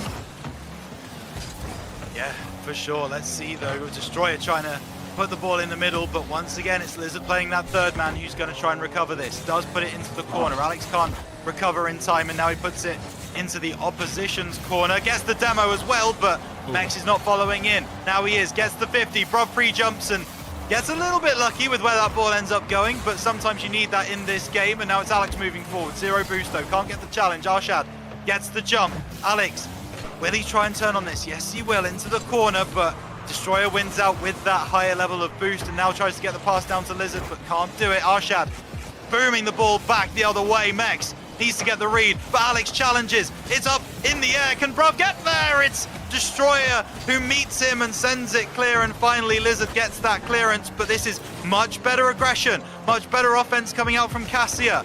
Alex trying to get on the end of that one, but Mex sends it clear. It's now, I thought it was Lizard coming from deep, but it ends up being Mex to take the challenge, and Alex with a massive save. Arshad, can he get it past Lizard? Trying to move past him. It's Bruv now. Good catch, but can't turn quickly enough. Massive demo on the goal line from Bruv to Mex, which opens the goal for Alex to come through and get the easiest goal of his career. It's 2-1 to Cassia. Yeah, and the decision-making there from Bruv is just beautiful, right? He's holding on to the ball. He thinks, maybe they want to run this up and take a shot, though. Changes his mind, goes straight for that demo. Obviously, the comms is firing at that point and allows Cassia to get that goal in as well. So just decision-making there on that offensive play. Beautifully executed from Cassia now at the moment. They go 1-up in this game. Clock slowly ticking down, a minute of regulation, and at the business end here on Utopia. Can we see Cassia pull a little bit more of that action out, I think, Rhino Boy, because that was beautiful. Yeah, we're looking for maximum content here. Scoreline stays as it is. We are going to a game number 5. If Brotato are able to get another goal, then that hangs in the balance for sure. Destroyer looking for a shot there. It flies across, flashes across the Cassia goal line, but it's not going to find its way home. And now Alex getting the pass. It's Arshad in the middle, and it's now daylight between Cassia and Brotato. Shad comes through, his second of the game, but Alex with the pass. It's exquisite for 3-1. I'll talk about stealing victory from the jaws of defeat here. Cassia coming in hot here in game number 4. 2-goal difference right now between Arshad and Barav. They're doing God's work here for Cassia. DSQ. And so the 30 seconds remain. Rhino Boy, Brotato, they need to really pull a big, massive rabbit out the hatch here if they're going to find this dub. Yeah, a rabbit the size of a rhino, I think, as it might not be happening on that side wall. It's now Mex who has a free shot, but Brav comes from inside his own net to save the ball away.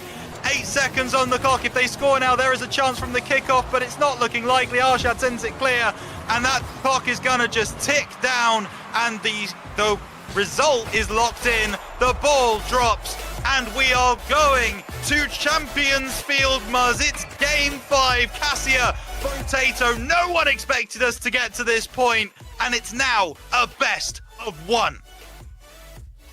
DSQ Cassia. They came in from those plains. They came in from the deep prospect tier here, Rhino Boy.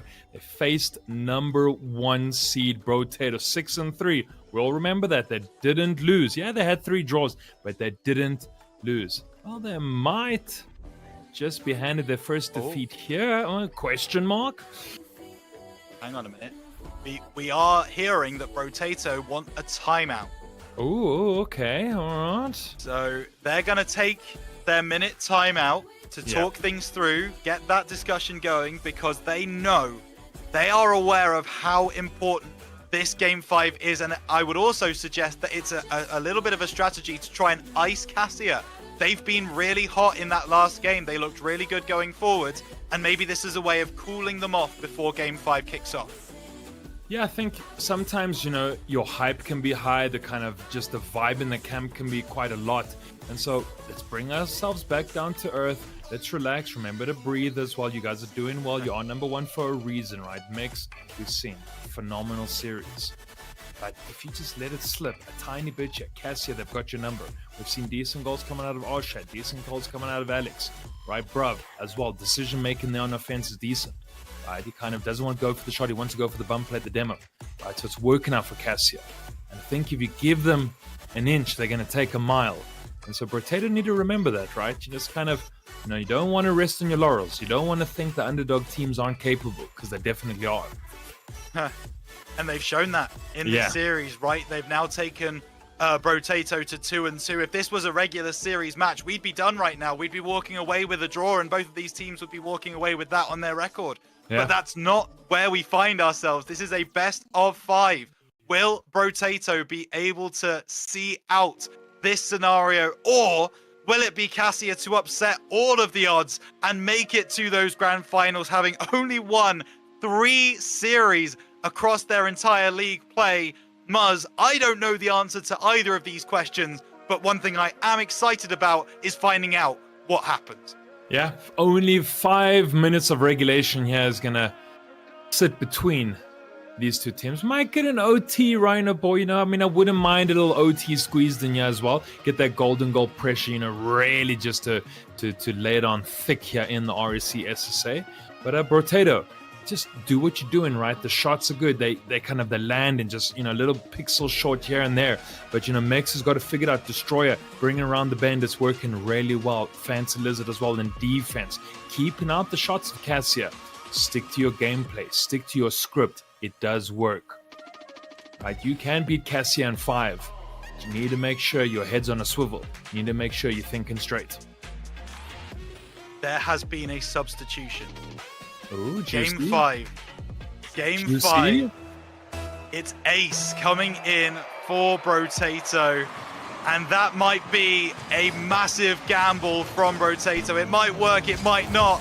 We will find out as this ball drops, and it's Arshad to try and send it clear. It's actually Alex now looking for the double touch, not going to find it. It's challenged early by Ace, the substitute, but it's not on target. Now looking for the pass back to Mex. Actually, oh, Lizard almost had a better shot there, but Mex takes it instead. Arshad with 0 boost. Going to look to make some magic. Flick onto the back wall. Can it be red? Yes, it can. Lizard sends it clear.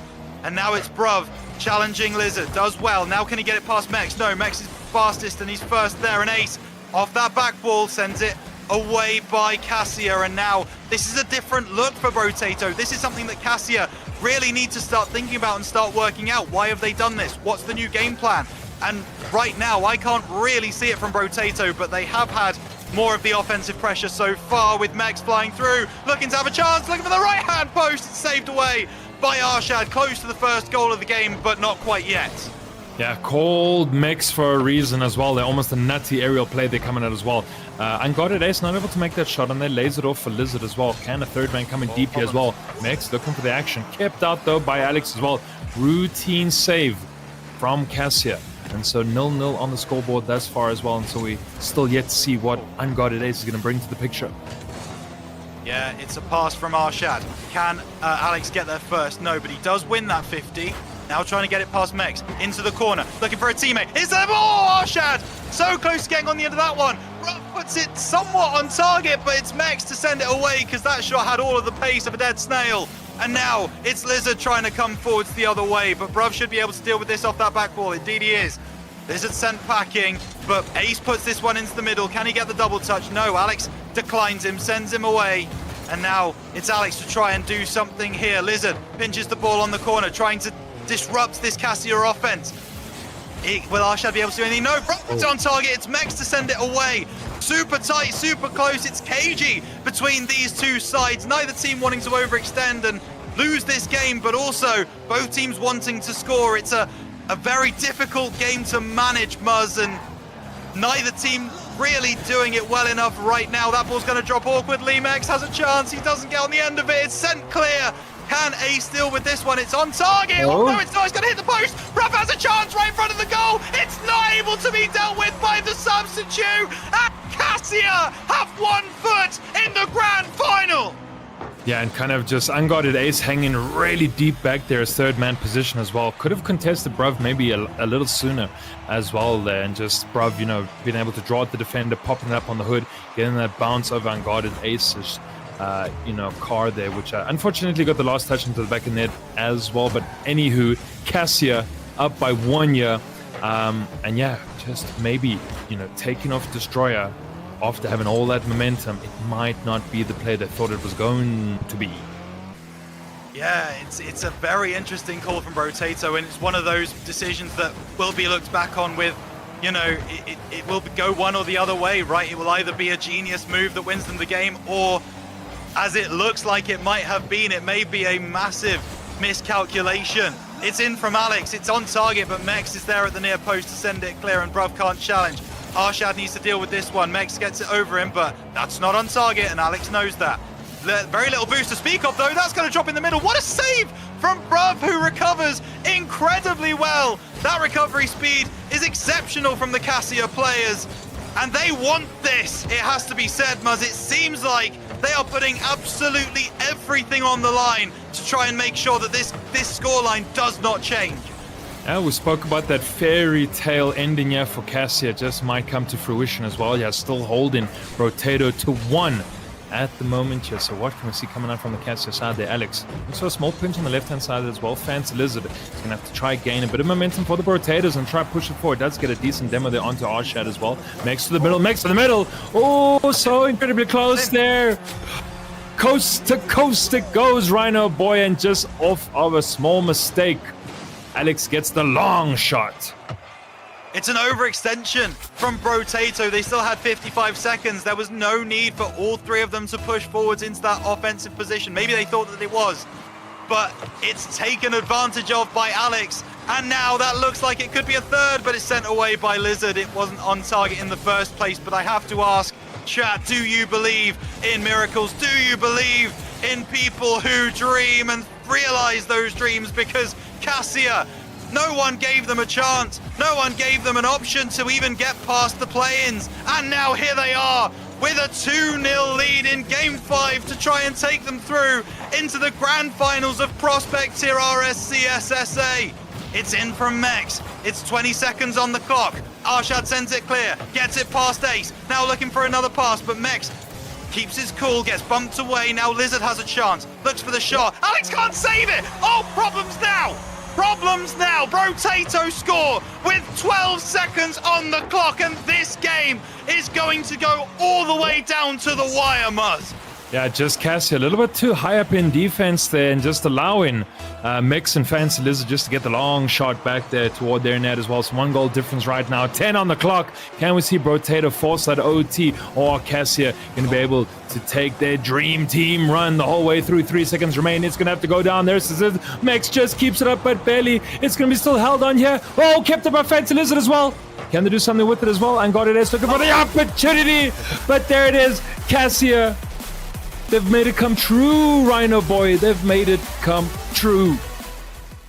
3, 2, and 4 in the regular season. A losing record, but 50-50 on game difference means that they are still a threat, and a threat that is one that should not be taken lightly. Brotato made that substitution. Who's to say what would have happened if Destroyer remained? But oh my goodness, Cassia, you cannot write a more fairy tale story than this if you were the Brothers Grimm themselves. They're going through to the grand final. We'll find out who they play next, but I don't think Cassia are actually going to care, Muzz, because they've just beaten the #1 seed.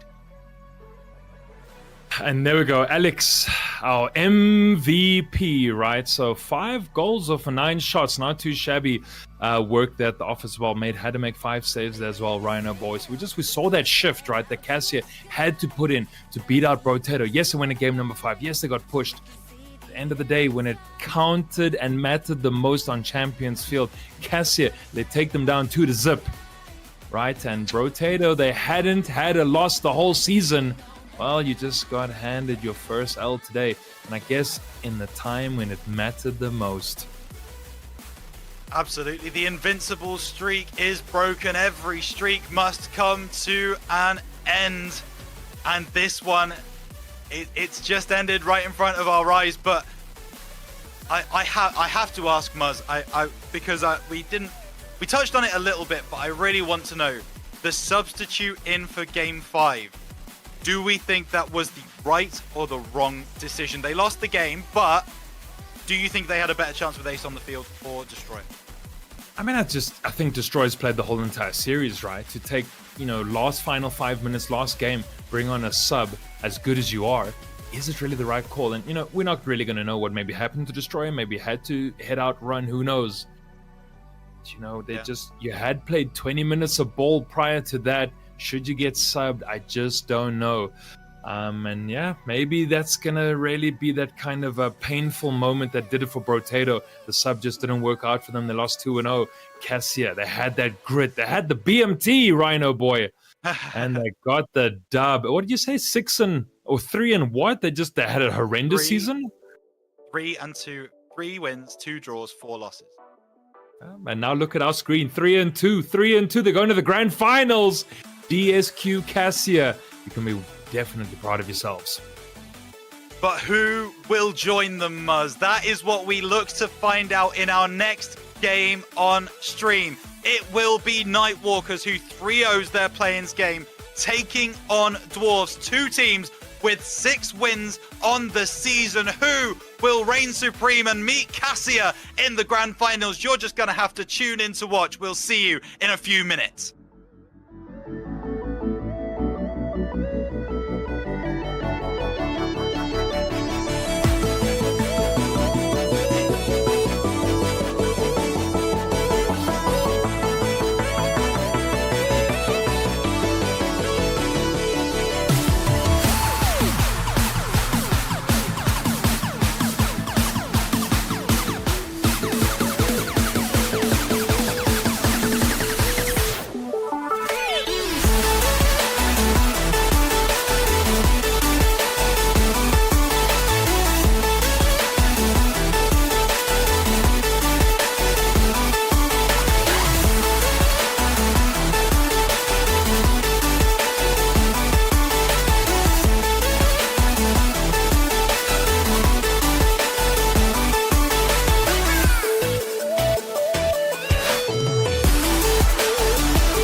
and we are back for some more Rocket League action. We are looking at the Prospect playoffs tonight, and we've seen DSQ's Cinderella story, and we'll see a little bit later if they can continue it. They've secured their passage to the final, but we've still got a game of Rocket League ahead of us. Joining me in this hot seat today is LDC. How you doing, man? I'm doing good. Thank you so much for having me. So LDC is a man from abroad, but he is helping out locally. He is Nyx's man currently. And you here to join us for a little bit of Rocket League tonight. Yeah, I've known about RSC for quite a while. I've played it in the EU as well, and I was interested in the local SSA scene for RSC, so I thought, why not just hop in and cast a little game? Well, that is what we are here for. So tonight we are looking at the other playoff. We are looking at AZG versus Valkyrie Knights. And that is basically the team who finished second, which is Valkyrie Knight Dwarves, versus the team who finished third, which is AZG and Nightwalkers. So before I ask for your opinions and predictions even, let's walk through the rosters quickly. On the Valkyrie Knights Dwarf side, we have got DSF Kai, Sixpenny, Sunset, Durability, and AOK. And on the Nightwalkers side, we have got Silver, we have got Papito, and let me get this. I was doing that off memory right there.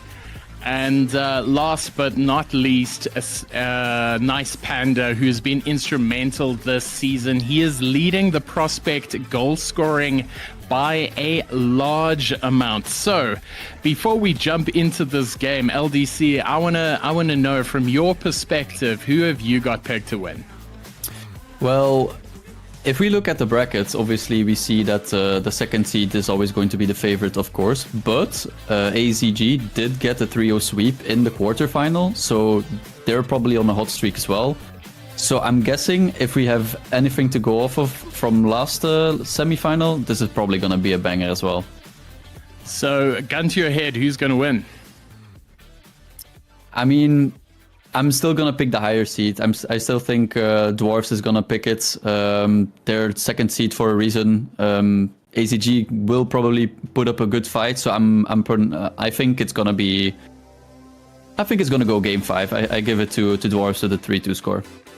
All right, so LDC says game 5 Dwarfs. I'm going to go game 5 Azura Gaming purely because they have shown some imperious form coming from out of contention to almost finishing top if it weren't for a loss at the very last minute. So they will be looking to rectify that soon. So just before we head in, we can see the cars are lining up and we are ready for some action. LDC, take it away. Well, hopefully, unless we predicted, this is going all the way, and it's already a very high pace. Silver with the first shot of the game. It's deflected off of a defender and still goes in. Unfortunate there. I think maybe the second defender would have gotten it. AOK jumped for it. Kai unfortunately touched it. Open net for Silver. 1-0, 8 seconds. Silver definitely taking advantage of the early nerves to put AZG out in front after only 8 seconds. Now, Penny with a very, very good kickoff. AOK putting it through the middle, and Papito getting the clear. Now, Panda with an open net. Can he put it in? Yes, he can, and in just under 20 seconds. Now, AZG are up 2-0. Yeah, a very fast counter-attack here from the guys over in the orange team, which is Nightwalkers. And yeah, this game, the first game, is probably one of the most important games, especially for mental. 20 seconds, scoring 2 goals can be hugely positive for the guys on the Nightwalkers. But right when I say that, there's an answer from the guys of Dwarves, and yeah, I mean, 26 seconds, 3 goals. I don't dislike this. This is exactly what we wanted to see straight off the kickoff for the viewers at home. looking at the stream, the boys in Scarlet are VK and the boys in purple are Azura Gaming. So let's get this going. Penny playing it off the ceiling, but Panda getting it through. Another open net by the looks of it, and Papito is not going to miss it from that close. And in under a minute, we have seen 4 goals. This is absolutely disgusting play by Nightwalkers. They have come here to make a statement. Yeah, and it was a little bit of a miscommunication, I think, there on the side of Dwarfs. I saw a double commit over there, and all of a sudden, the whole way towards the goal was completely clear for AZG to take complete advantage of. So let's see if we can get another answer here from the Dwarfs. It's a good opportunity. The ball comes in front of the net, but Panda is able to defend out towards the other side. They're taking a lot of time. This is something I noticed already, that both of these teams, when they do have the ball, they decide to take it slow. They decide to try and take it control. And that's something I like.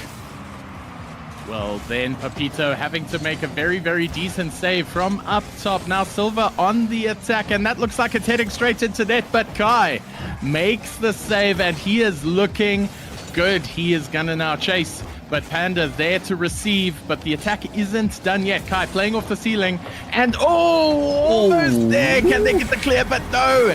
AOK makes sure of it, and now Valkyrie Knights are within 1.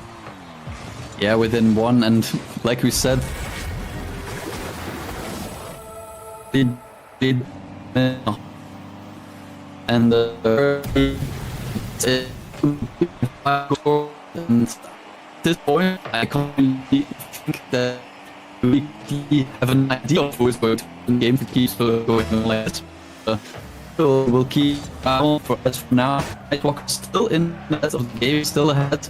And also controlling the ball here on the side of the worst. See who can capitalize first.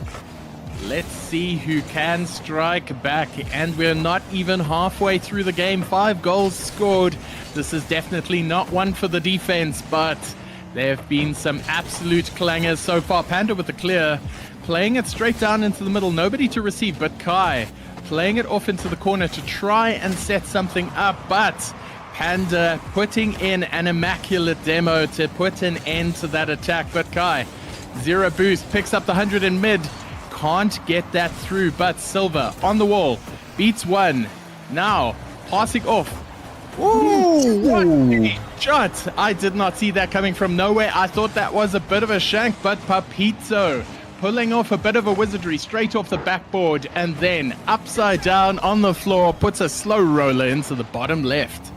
Yeah, he got the flip reset of that last touch, so I think he tried to wave dash or something, and then he just used the flip instead to take the shot. I mean, if that was his intention, that's perfectly fair. Another goal right now for Papitino. I don't know if I should call him Papitino or Papito, because both sound quite cool, to be honest. Well, his registered name is Papito, but we can call him whatever because he is scoring whenever. Yeah, he's on a roll. This match is turning on its head very quickly, halfway in, and AZG have got 5 goals. If we had to have a pre-match interview and ask them what they wanted to do, they would have said, put it in the back of the net, boss, because that is exactly what they are doing now. Papito trying to play one over, but Penny back. An unfortunate little bit double commit there by Aoki, but he is still maintaining, showing patience in the corner now. Up against the backboard, this is looking a little bit messy. Ooh, this is looking very dangerous indeed. Panda missing the shot. Silva getting the shot off, but blocked by AOK. Now, this is end-to-end stuff and immense pressure being put on the Valkyrie Knights line. And Valkyrie Knights have got to do something because AZG are putting on a masterclass in pressure. Yeah, currently definitely the thing for Dwarfs to consider is how can they concede less goals. They don't really need to think about scoring more goals than AZG currently. I mean, in this game they do, obviously. But next game, for sure, if they can bring it back here would be great. But you already got to be thinking about game 2, right? Conceding 5 goals is not ideal, and going into game 2, they need to have better communication defense, because that's where it always goes wrong. You always see them like doing a double commit, there's all of a sudden an open net. So I want them to focus on making sure that their defense is more clear. And hopefully in this game, if they can, score 3 more goals. Ooh, Coach LDC telling them straight. DSF Kai going to try and play it off into the corner. They're looking a little bit weak in the back, and that might one run away, but the post saves them. Sixpenny managing to get a tiny little touch on that. Now Kai returning the favor on the other side. And I've got to say, they're looking rather impatient. They need to wait. They need to trust in their structure because they're letting the pressure get to them. They're letting the scoreboard pressure get to them, and those 5 goals are telling. Not purely from just a simple gameplay point of view, but from a psychological point of view. Every single goal that AZG scores now is applying psychic damage. And we're going to see this clock roll out, and Panda still trying to get those goals in. So what an absolute showing from AZG. They have set the tone. Now looking at the match statistics, 5 goals to 2 with Papetinho coming out as the MVP, winning with 3 goals, 4 shots, and 2 saves. Now, Valkyrie Knights not putting in a bad showing of their own, but LDC, they've got some work to do. Yeah, they definitely do. And Papito got that hat trick in literally half of the game, so it's very, very big as well for the Nightwalkers that they didn't concede a 3rd goal during the last 1-2 minutes of the game, which would have given the Dwarfs a little bit of a heads up that okay, we can do this next game. But they kept it very clean in those last 2 minutes in defense, and that's only going to help them out here during game 2. If Nightwalkers can score another initiative goal, or maybe even 2 in this second game, it's going to be really, really nasty for Dwarfs, I think. Well, Coach LDC says that they need to contain the pressure, otherwise it'll get a bit nasty for them. Now we're about to head into the second game, and with it all on the line, we are going to need to see something special coming out of this Valkyrie Knights outfit, just so they can turn the tide, the inevitable tide of AZG. And we've got Kickoff Silver taking through to the corner, playing it across, and 5 seconds in, they score another very fast opening goal. Wow, the aggression from Silver, and unfortunately for Kai, the 50-50 just doesn't work out. Silver is already on top of him. He slots it in the bottom left corner, and already a very early lead once again for the Nightwalkers. This is not something you would want for the Dwarves. Unfortunately, this is definitely not league play. There is not a chance next week. This is do or die. The winners of this game joining DSQ in the grand finals coming up next. And currently it is looking like AZG just want it more. Now, Silver with possession at the back, passes it up to himself on the wall. And now tries to beat one, puts it against the backboard, but AZG showing some remarkable patience not to pounce on that. Oh, almost a very, very close one there. DSF Kai gonna try and walk this one in. Only Silver to beat. Can he pull the cut? He pulls the fake, but Silver reads him all day. Yeah, Silver has already proven to be a very clutch player. The second game, it's when I say that, a giant mistake in defense for the Nightwalkers, just basically giving this goal to the Dwarfs for free. Panda with an unfortunate miss there, or call it a fake. AOK coming out the victor there to pull the series level. Now 1-1 with only a minute gone, everything to play for. DSF Kai on the corner. He's going to try some trickery. 0 boost though. Papetinho reads it. Ooh, sells the fake. Beats 2. Can he finish it off? Oh my gosh, it's too close. This is so slow. Where's his teammates? No, they clear it out themselves. They try to take control, I guess, in their own half. Fair play by them. But yeah, this was a giant opportunity for the Dwarves, and one you definitely wanted to score, especially with this the first minute and a half almost completely being in the control of Nightwalkers, with the exception of that one goal. But yeah, very unfortunate for the Dwarves here. Hopefully they can set up another play like that. Ooh, AOK telling everybody that he wants some shots on goal, but Papatino to release the Kraken. He's played the shot in with Silva, but fortunately for the Valkyrie Knights defense, they are still holding firm. This is a much tighter game than the first one, and you feel that nerves have settled somewhat.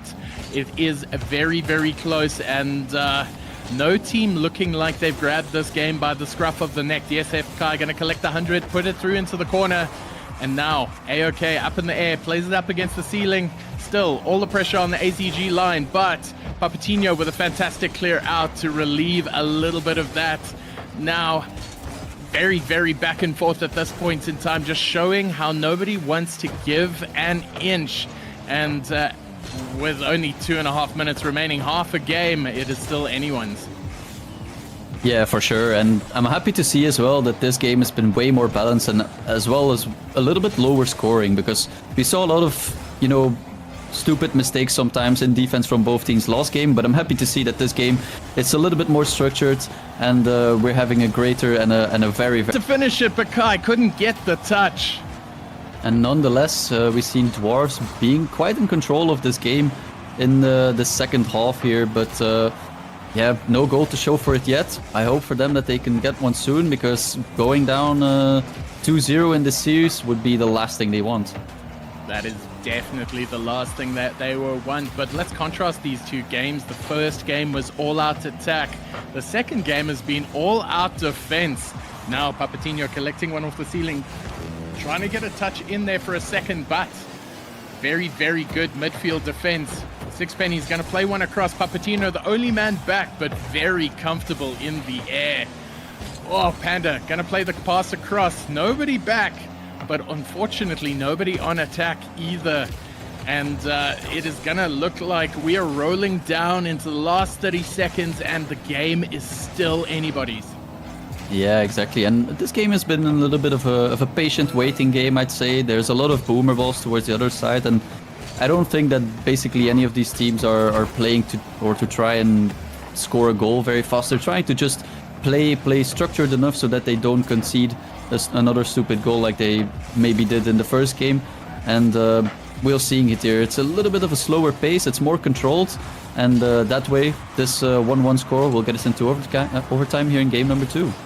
Well, with 4 seconds left, Papatino wants to make sure that no overtime is had. They want to end it here and now, but AOK is having absolutely none of it. He puts it to the floor so they can send this game 2 into overtime. Now, the ball going across. Penny going to go for the double tap, misses it, but AOK couldn't get the tap on it either. Silva, Papatino, Panda, they live to fight. It's an open net if they can score it. But fantastic defense there. And end-to-end stuff, attacking both sides. Double commit there by Panda and Silva, allowing DSFK to ping one up against the backboard. Penny can't get there in time and swings it a little bit wide. This is immense. The pressure on both sides is telling. Now AOK beats 1, beats 2, but collective as a team, they are not letting them have it this easy. Kai gonna play it across into the middle, but zero boost. There's nobody back. Oh, this is end-to-end stuff, LDC.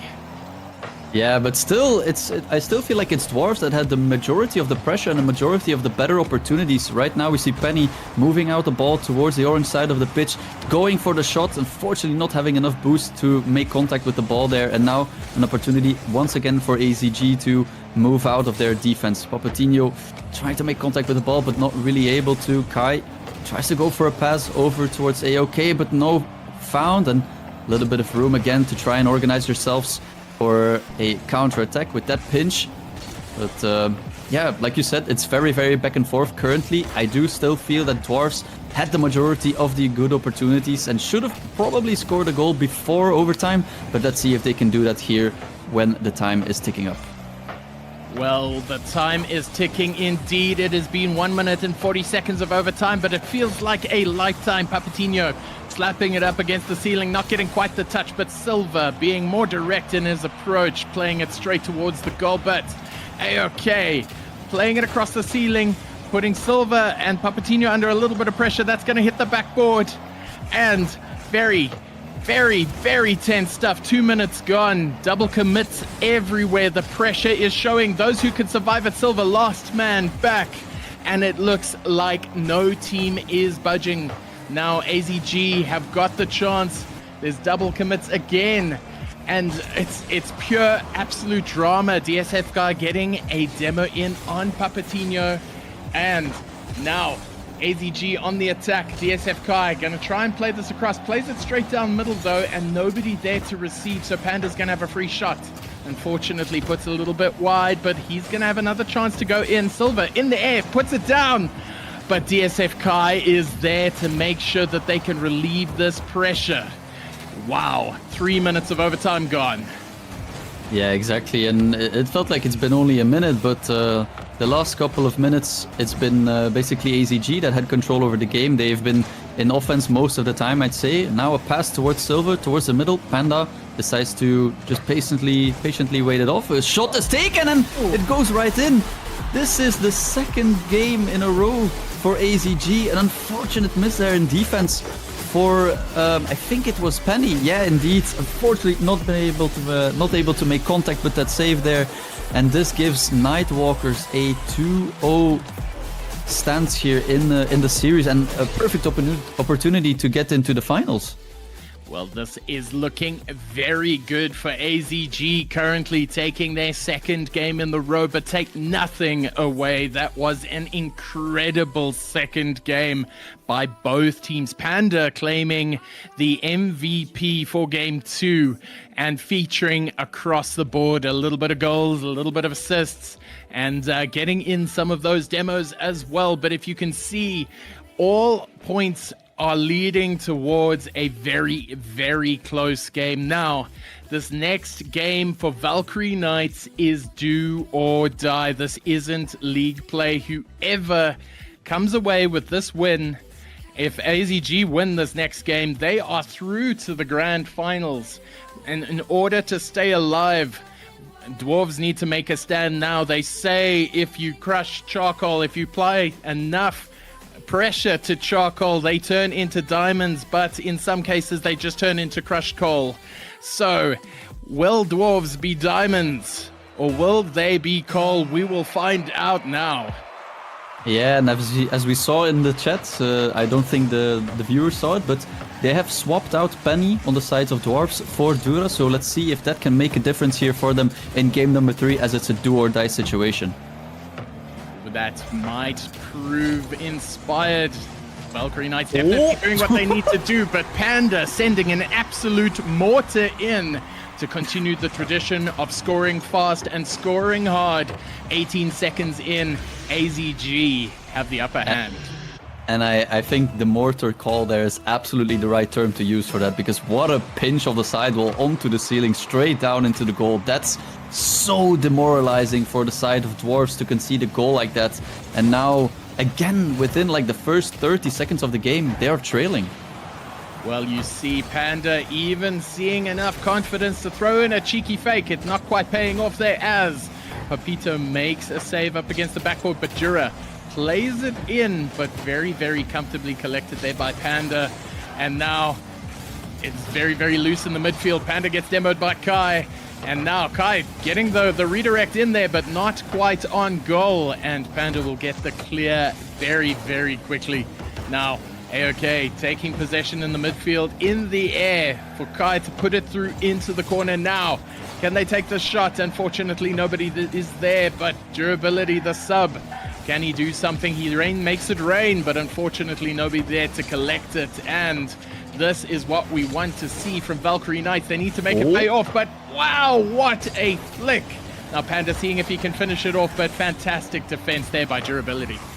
Yeah, Durability already proving his worth there in defense, making 2 back-to-back saves and possibly, you know, preventing his team from trailing by 2. And that's obviously a good start. But 3 minutes, 20 seconds remaining. The guys over at Dwarves, they need to start moving, because you don't want to trail by 2. You especially don't want to be trailing by 1 right now. They do still have a lot of time, and they are quite in control over this game currently, but no goal to be seen yet. Oh no, we're going to see a runaway goal there by Silver, and unfortunately, as is the case when you're being aggressive to try and get that comeback goal in, you open yourself up for the runaway goal. Now, that is definitely something that Valkyrie Knights will not want to do, and they'll seek to immediately rectify it. Very solid kickoff by both. Stalls it in the middle. AOK playing defense along the wall, but there's nobody back. Now Kai taking it comfortably, but they need to get this clear. Otherwise, there's going to be a shot on, but AOK there to intercept it now. Panda, last man bat. Very, very good 50 there. And he just needs to get one more shot in, and he does! AZG stamping their authority on this game, 3 with 3 goals. Oh, that's such an unfortunate 50-50 there. Just get pinched to the sidewall, and unfortunately the defense over at Dwarfs just had completely taken off guard. And the third goal goes in straight for AZG. And this might even be number 4. Ooh, just another shot from Silver. Very tough to read though, the ball was going very fast, but still AZG in complete control over this game. Let's see if there's something that the Dwarfs can do, but apparently not. Silver just slots in another one. It looks like the mentals are fading fast. That psychic damage applied has shown dividends for AZG. They are winning the mental battle, and they are winning game 3 so far with 4 unanswered goals, and we are only halfway through. So if they want to do something, they need to do it fast, and that swift response by DSF Kai. Lovely pass by Jura to put the open net through.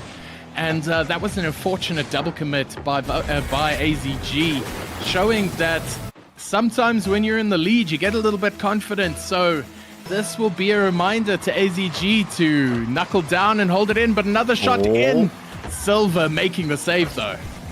Yeah, and you can't get complacent being 4 goals up, though, even if you have, 2.5 minutes remaining, because with a goal like that, the game just opens up again. 2 minutes for 3 goals is plenty enough, as we know in Rocket League. So maybe this one can prove to be another one. This is gonna be a second one. You don't want to start being complacent now. Oh, 2 goals by Valkyrie Knights in very, very short time. Another goal by DSF Kai, already expanding on his highly impressive goal scoring record so far. And with 2 minutes to go, 2 goals seems like much less of a gap. Silver putting it into the corner, undefended net, but durability getting there just in time. Now, Kai losing possession, and AOK's the only man back, but showing a lot of composure to play the pass off. But wow, what a goal! That was a fantastic 50 there by AOK. Look at this little flick off to the side. Takes the 50 with Panda, and durability is there. He sees it, he wants it, and there is only 1 goal separating these 2 teams now. Valkyrie Knights are still in it to win it. Yes, 1 minute and 35 seconds remaining is just a sea of time for the Dwarfs here. The only thing they don't want to do is concede another one right now. That would be catastrophic, but they do make the save. Jura, once again, he's proven to be a pivotal part of this team already in this game. Well, there's a lot of character being shown by Valkyrie Knights. As we were talking about psychic damage, they've started applying their own. They are not out of it yet. A minute left to go. Silver playing it through to the corner, but all 3 Valkyrie Knights teammates are back, and they are looking a lot more comfortable in defense. Very, very well contested in the air by DSF Kai. Is going to try and recover that, but Panda plays it across, takes the 50, but now it looks like Pappuccino's up in the air for some aerial trickery. Can he beat them? Oh, what a wow, that was a setup and a half. And this is going into, it looks like a very, very tense final 30 seconds, LDC.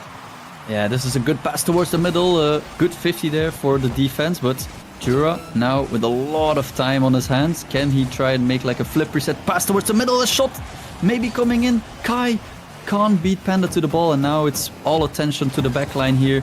Silver, that try with a good 50-50, but not unfortunately able to make a goal here. That bumps in! Jura with the tie of the game. 13 seconds before we were basically done to finishing this game. A 4-0 lead squandered. Are we going to see a Game 3 overtime? Now, that started way before that. Durability was back. He took it with comfort now with 10 seconds to go. And overtime threatening. Jura gets in a bump. They're going to keep this high. They're going to play it up. A-OK with no boost, though. Oh, it's nobody back. Oh, my gosh. That is a fantastic goal by Panda. Nerves of steel.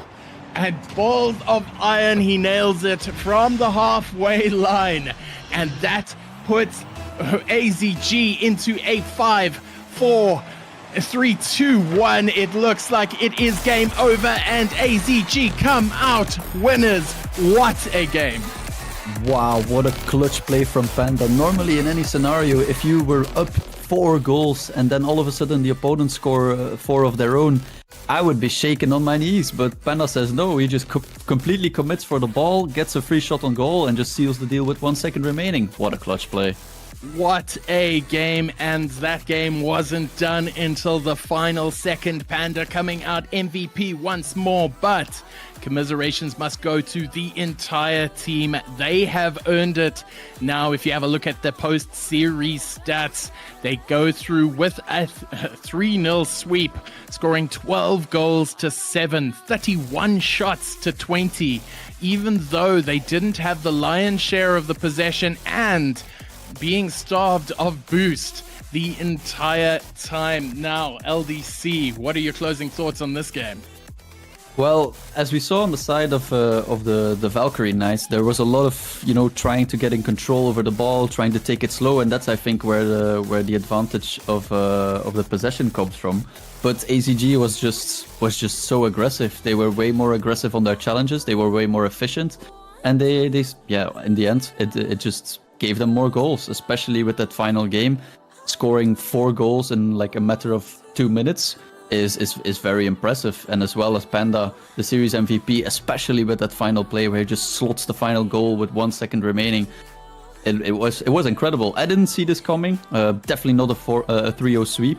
And I think maybe Dwarves could have won a game, maybe even 2. But in the end, it was clear that AZG was the better team today. Well, speaking of goals, Panda is definitely eyeing to clear the distance at the top of the leaderboard. 5 goals in 3 games. That is truly, truly impressive. Now, AZG is securing that shot for the cup. Now, this is very important to note. Bro was in first position. Dwarfs were in second. DSQ, they started off, I think they were in 5th. They were in 5th position, and now they are competing for 1st and 2nd. So, can the Cinderella story continue, or is it the resurgent AZG who are going to knock this high-flying Kasia down a peg? But you will have to find out very shortly.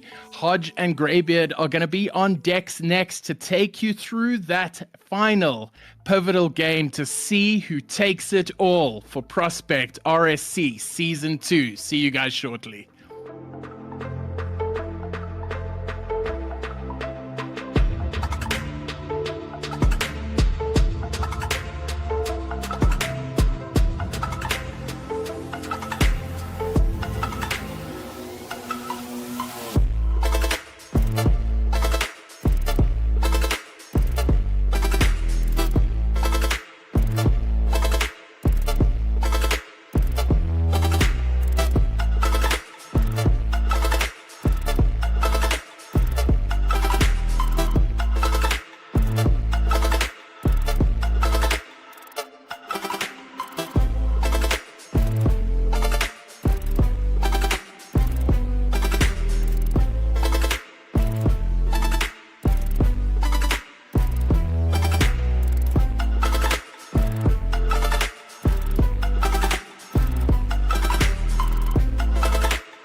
And here we are, our first grand finals, RSC SSA Season 2. Just like that, it is here.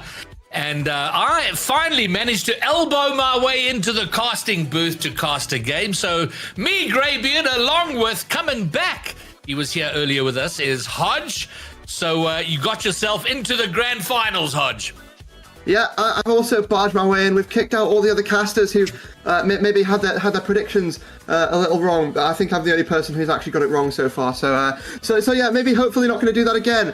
But yeah, it's a pleasure to be joined alongside yourself, Greybeard, for this grand final. Like you say, the first one in SSA, in SSA RSC Season 2, and well, we've got a couple more of these to go, but the first one we're going to hope is nothing but stellar. And well, it's an interesting storyline here. We've got Cassia, who very few people expected them to be here. A lot of people didn't even expect them to be in the playoffs. Now they're in playoffs. They've made the miracle run through the bracket. They find themselves in the grand final against a team who is 6-3, and well, they've already taken down two teams who've won 6 games throughout the regular season, and they're going to look to make it 3. The brutality of playoff brackets, because you can have done well all season, not lost a game in league play, show up at the playoffs, have a bad moment, and it's all done. And now we have the crazy situation of places 3 and 5 competing for the grand final. Where's place number 1, number 2? They're gone. It is Keisha and Nightwalkers duking it out, and it's worth saying we have a 15,000 Rand prize pool for RSC Season 2, and Prospect has their portion of it is 2250. Both teams here are in the money. The winner will take $1,500 and $750 for whoever comes second. A consolation of sorts for not winning, but I know, Hodge, neither of these teams are going to be thinking about coming second.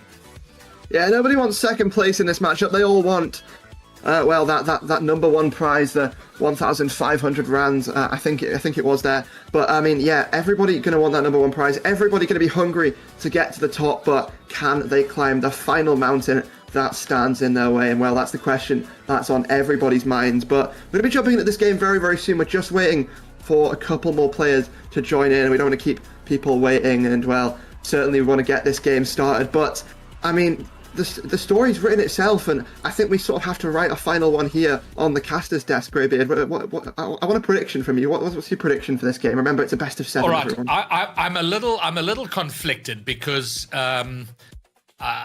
what's pretty cool with the Nightwalkers is that Silver is playing, and he's the franchise GM, the owner of it, and he was so excited to get into RSC this season and thrilled that they got a franchise. So from that storyline interests me. So I'd love for them to win.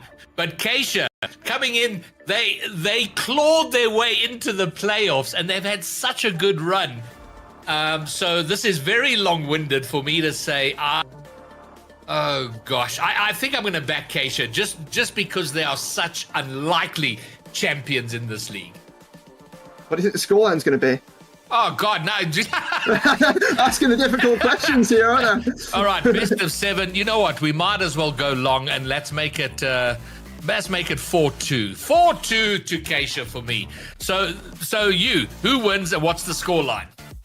Well, you see, I went against Keisha at the very start of this broadcast. It didn't go well. The entire chat hated me and then worshipped Rhino for the rest of the broadcast. I'm not a fan of that. So I'm gonna get back on the side of chat. I'm gonna go Keisha. It's gonna be close. It's gonna be 4-3. It's going the distance. It's going 7. It's gonna be close, but it is gonna be Keisha. And they are gonna make this entire lower bracket, well, I say lower bracket run, this entire underdog bracket run, a success. They're gonna come out on top, and well, I fully believe in the storyline. But does everyone in chat believe in the storyline? That is the question that I want to know. And in fact, it looks like they do. The chat has gone 61% so far of Keisha and 39% to Nightwalkers. So everybody believe, well, not everybody, but a good proportion of people believe that the comeback and the underdog story is in full fashion.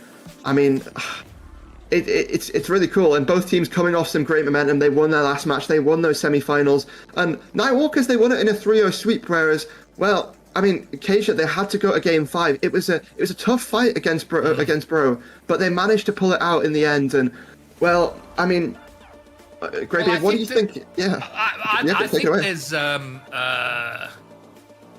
there's a lot of... Keisha were in a dogfight in their series. It went 5, it went long, it was hard, it was but then you had Nightwalkers who swept, and the sweep is a little unfair because I think, well, certainly there were a couple of games that were a lot closer than a sweep might suggest. So for that reason, just the fight of Keisha, I think it gives them an edge, whereas Nightwalkers have kind of, for the most part, had it all their way. But I don't think they're going to have it all their way. And if it goes against them at any point, that's, will they have the resolve to come back from adverse situations? Whereas Keisha, it seems to me their entire night has been adverse situations. That's where they live. They do best under that kind of pressure. So I think that's going to stand them in good stead. But I don't want to take anything away from Nightwalkers. I mean, between these two teams, they've seen out the number 1 and the number 2 teams. So both have the sticks to make it. Yeah, certainly. And we are ready. It is in fact time. The wait is over. The grand finals are upon us. We'll get the teams down onto Manfield Night. We'll start this match. And well, at the end of it, we will crown a champion. Who's going to take it? What's the scoreline going to be? So many questions, and well, not much time to answer them now. Here we go. Game number 1. Let's kick things off. Well, we're going to have answers very, very shortly. And result. What a smash to kick off there. But Papatino's made a mistake there and put his team under immediate pressure up against the back. Resolved, looking for the early goal. They might still get it with all this pressure, but no, they get themselves broken away. And my word. And it is Keisha putting on a massive amount of pressure right from the get-go. Yeah, you love to see it from Keisha, and well, it's sort of been the key to success for them so far throughout this entire event and throughout this entire playoff bracket. Now it's Resolve has, well, a collection on it. Maybe just a pass down to Alex to try and put that on target. Not able to do it though, and Panda, they're standing strong in the defense, able to save it away. A drop down to Silver there, and well, it's intercepted by Resolved, and well, he's able to keep this going for now. Off the backboard, looks to pass it to Alex. It's saved away by Papantino, and well, no goals on either side just yet. Panda looks to try and start something for Nightwalkers. Panda just going to keep this going, keep control of the possession. Now it's infield. Silver looking to try and get a hand on this, and it's taken away by Brov. And well, both teams, they've had chances, they've had opportunities, they've had shots. Nobody able to do it. Is this the chance? No, not quite yet. Both teams, well, they've stepped up massively throughout this event, but who's going to be first to step up right now? Well, Keisha have had the best of it in terms of pressure. They haven't converted. Nervy moments now, surely. The Resolved can't find his way through, but they've done very well at maintaining pressure. But in the last 40 seconds or so, Nightwalkers have found themselves being able to get out of their half, but not sustain pressure. That's what they're going to look to do now. Alex with the long distance clear, but brought right back by Silver. And now it feels like it's evening out. Yep, definitely. One thing that, we need to note right now is, well, so far throughout this game, the Nightwalkers' defense has been incredibly strong. 5 saves to Nightwalkers, and we're not even halfway through the game just yet. And we've already seen them start to sort of creep upfield, get towards, well, this Keisha goal, and we're going to have to see if they're going to be rewarded for it, or maybe it's going to be Keisha to fire right back. It's downfield, and well, Alex now challenging to try and get control. It's popped up in the air, and well, Panda maybe going to try and jump for this off the wall. It's a fake, and well, Silver going to launch this one down to the Keisha side of the field. Who's first to it? Panda looks to try and get it past everybody, and well, the defense just as bamboozled as me and Greybeard are on the caster desk. It's 1-0 to Nightwalkers, and they are finally rewarded for their defensive struggles. Well, I had a side view of that. Alex was struggling for boost. He couldn't find boost anywhere, and then went out of his net to dive for the corner boost, missed it, and then in his attempt to bump the attacking player, pull shot at the ball into the net. It was quite an amusing sequence of events. He'll be incredibly frustrated with that, especially given how much early pressure they had, which they weren't able to convert. And Alex, trying to make up for it, has a shot on. It is saved away. And for the moment, Nightwalker's looking a little, looking a bit scrambled in defense, but Silver brings it out all the way to the other side and doubles their lead. A lovely pop-up there by Nightwalkers in defense just gives Silver, well, the runway to take over, and absolutely rises up to the task there, brings it down from the heavens and strikes to make it 2 here for Nightwalkers. Now resolved off the ceiling on the backboard, drops down, but well, just managed to collect it in the sky and well, really just fake out the Keisha offense, and they're not able to get anything off it now. Bro, gonna keep things going, gonna try and maybe strike back, maybe get Keisha something to get their way back into this game, but well, they're not able to do so right now. Resolved up to the ceiling, looks to get it over 1, is able to do so, but can he beat these last couple of defenders? Has managed to get it past the second. Now Panda in a 1v1 against Resolve, but Panda manages to win out on it, and well, so far Keisha, they've had possession, they've had shots, but they haven't been able to convert any. Greybeard. Well, the 2 goals they've scored have filled them with confidence, because they're just looking so much better than they did in the opening 2 minutes, where it felt like most of the time they were under pressure. And now Panda, speaking of that pressure, not quite sure what he's doing with that launch off the back wall, but they do keep possession, do keep territory. Well, given up possession now, you feel that Keisha have got to score. They've got to score now. Oh, there's a massive triple commit. Everybody on the side wall from Nightwalkers. They survive it for now, and again, Keisha unable to punish. Bruv loops it into the middle. Resolved, heads it towards net. Papantino, great save. Alex controls, but his touch is heavy and he loses possession. Well, who's going to strike next? Is it going to be Nightwalkers with the game securer, or Keisha going to finally have something to say about it? 30 seconds remaining, and well, Alex now trying to control it through the sky. Well, it's got a bump on a Panda, but well, they're not able to make anything of it right now. Ball just floating, waiting for somebody to get to it. Well, Papatino is able to do just that. Resolve back into the midfield. Nobody there to receive it though, and well, as the seconds tick down, it's looking ever so unlikely here for Keisha, but one last attack could prove worthy. It's popped up. Who's going to get to it? Panda looks for it off the backboard. That can save things up for Alex to make the first goal. Get it 50% of the way done. And with 6 seconds remaining, there's still very much hope here for Keisha. And there's definitely still a way back into this game. The island boy, Alex Defatek, giving his team hope. This kickoff is huge. It's a pretty good one for Keisha. Then get their breath. Shoots. Panda will get it away. That was almost a dream finish. But now, oh, they're going to have to somehow keep it up. They're not going to do it that way by bumping each other. And there we go. Oh, it was... Hey, listen, it made it interesting at the end. But not to be. Azura Nightwalkers take game 1. Well, that was certainly interesting. And, well, it's certainly a lovely game there from Well, I have to say Nightwalkers mostly, but at the end it did seem like you just said, you hit the nail on the head perfectly. Kasia, they almost managed to bring their way back into the game. They almost managed to claw themselves up from the depths, and you have to wonder, in game number 2, if they start to figure out those little mistakes, then it could definitely be something scary to worry about. They could definitely make a comeback, but well, that's going to be sorted in the next game. But, you know, one thing to note is this actually is Alex and Bruv's second final together. They were in the same team last season in the final for Prospect, and well, I don't quite know what the result of that was, but I mean, regardless, they have the experience, they have, you know, the team synergy, and I mean, we'll have to see if they're able to get it done. Well, it is a best of 7, so a game 1 win is not too catastrophic. Yeah. In a best of 5, that first game is a little sweaty because you're very aware that your next loss puts you in a very difficult position. So they've got time to get back. And the big takeaway from game 1 for me was their opening 2 minutes. They looked fantastic. They were applying pressure. They came out the gate running, but the fact that they didn't score in those 2 minutes, I think, affected them, and the fact that Nightwalkers were able to repel that pressure gave them confidence. So I think Kasia, they've just got to come out swinging.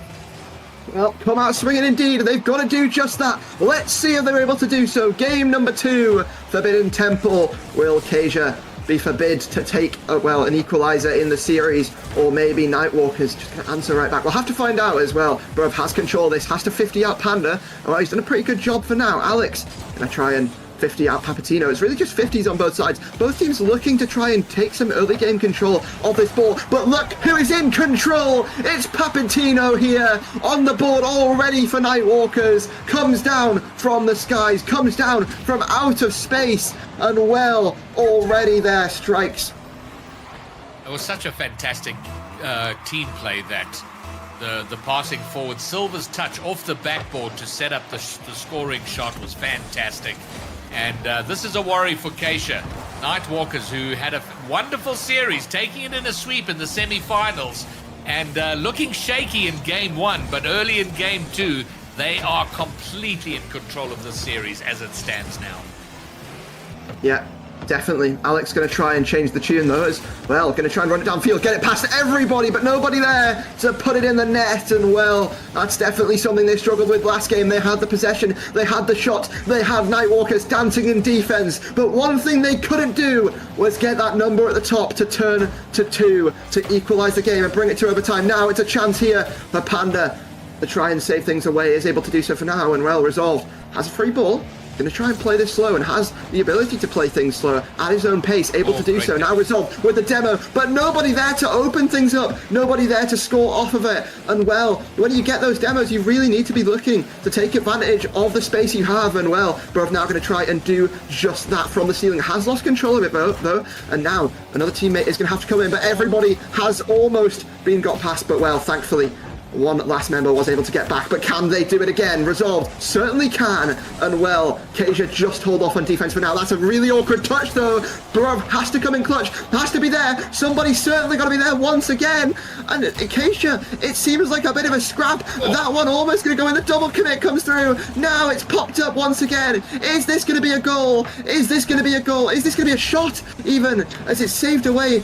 And I'm so surprised how this isn't 2-0, but well, Kasia have done such a great job on defense.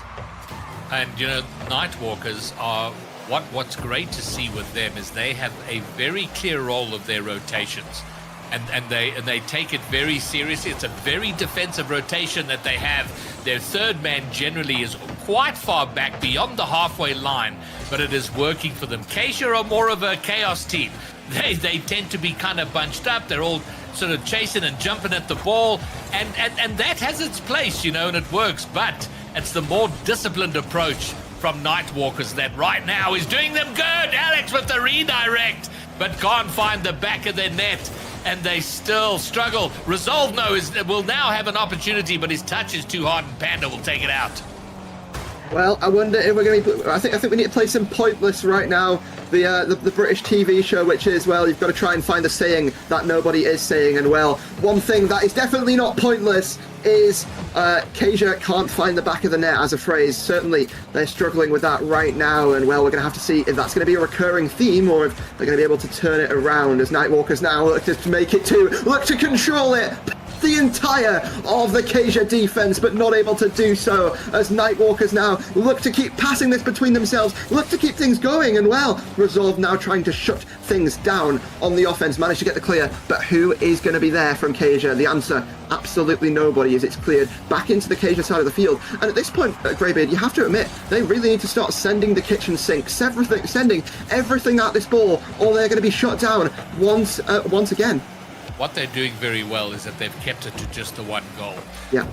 And we saw them score late, 6 seconds to go. They scored in the last game.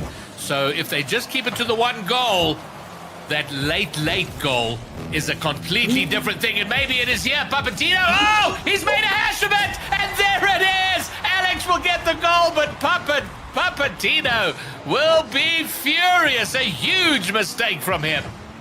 Well, it's unfortunate. It's tragic. But Nightwalkers still had that one goal cushion to work on. Now they don't. Let's see if it's going to affect them in any way, shape or form as we head into the last minute of this game. And we'll have to find out if maybe it is Kasia with a way back into this series, off of that momentum. Bruv now going to try and control it, now going to try and put it on the back wall into the corner. Who's got a touch on it? Bruv able to control it for now, but well, that was just instantly beat out. Papatino now looking for the redemption, looking to try and score, looking to set up Panda, who bounces it over the top of the Kasia defense, and it's a lead once again for Nightwalkers. And now Kasia have to do late work, the old African bouncer, getting it over Bruv.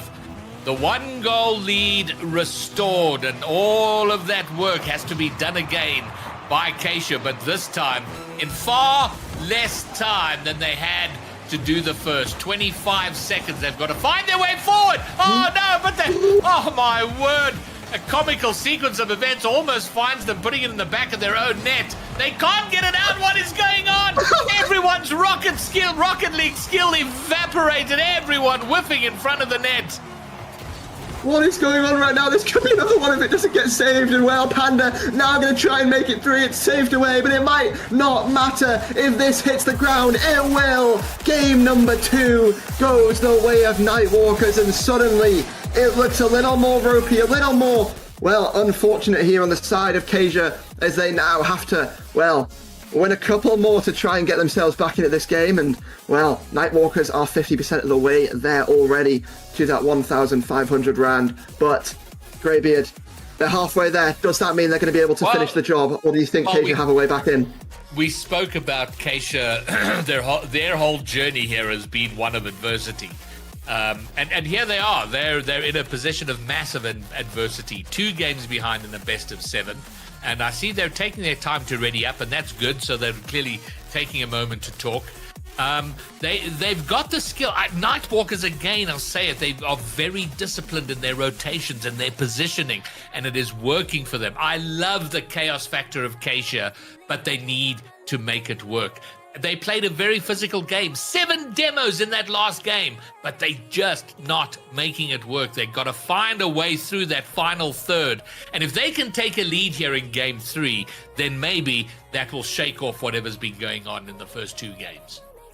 Well, certainly they're going to try and do just that. And well, it seems like I've now been kicked out of the match, yes. And the lobby has in fact crashed. So we're going to hit a quick reset here. But just for some inside info behind the scenes here for the chat, because I know they're very, very, well, they want to see this. But it is going to be Arshad coming back onto this team, I believe, unless it's a substitute. But they said they're going to make a player swap. So let's see if their player swap is going to make the difference for this team. We'll have to find out. It is going to take us a couple of minutes to get these players back onto the field and get things running again. But I mean, first 2 games go to Nightwalkers, and it seems like they're already making a little bit of a change here.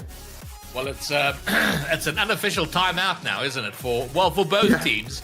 But this might be good for Kasia to kind of take a breath, refocus, get whatever strategy that they had, kind of either changed, adapted, changed, whatever they need to do to get themselves back into it. But it looks like we've got everybody back. We're going to get right into it.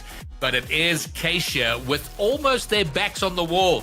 They're kind of being punched backwards toward the ropes. So they're going to need to come out swinging, come out and find a way to break through. Take a lead, and then work on defending it. I think that's kind of got to be the plan. Yeah, certainly. And we'll have to see if it's going to be able to change. Confirmation for everybody in the chat. Arshad is back. And, well, we'll have to find out if that's going to give them the momentum they need, if that's going to really help them out a little bit as they look to, well, sort of strive their way and really, try and make this comeback a possibility. It's definitely something that can happen, and, well, it's not out of it yet. And I already see Yo-Yo in the chat here. He's been here supporting Kasia the entire stream so far, and he's now trying to rally the troops, rally the chat to support his team, and, well, try and cross the finish line here. But they've got a long way to go. Can they catch up? And, well, we're going to tell them to get going here. And we're going to tell them to join the pitch. Everybody getting themselves onto DFH Stadium, onto our game number 3. And, well, is this going to be the comeback from Kasia, or is this going to be Nightwalkers going on to match point? It's a crucial game for both teams, but who is going to take it? Let's find out. Papatino controlling for now, 50'd out by Arshad, the player coming into this matchup, but, well, got a lot to do, certainly. Now Papatino trying to fake it past everybody, and not able to do so. Panda now just touches that one back, but Bruv able to get a touch. Can they follow up, or is this going to be a shutdown? So far, it's a shutdown. Pass back out to Arshad, who collects it. Maybe just fakes it. Maybe just doesn't get the touch he quite wanted to, but, I mean, regardless, it looks slightly better already for Kasia. They've managed to get out of this midfield hold. Well, they've done very similar to game 1. They've had an excellent start. They're building pressure, aggressive with the demos up front, and now they just got to keep their heads. Oh my word, the pass into the middle. Silver tries to control, but his first touch letting him down. And after the initial burst of pressure from Kasia, they find themselves conceding once more to a Panda goal. Great pass from Silver.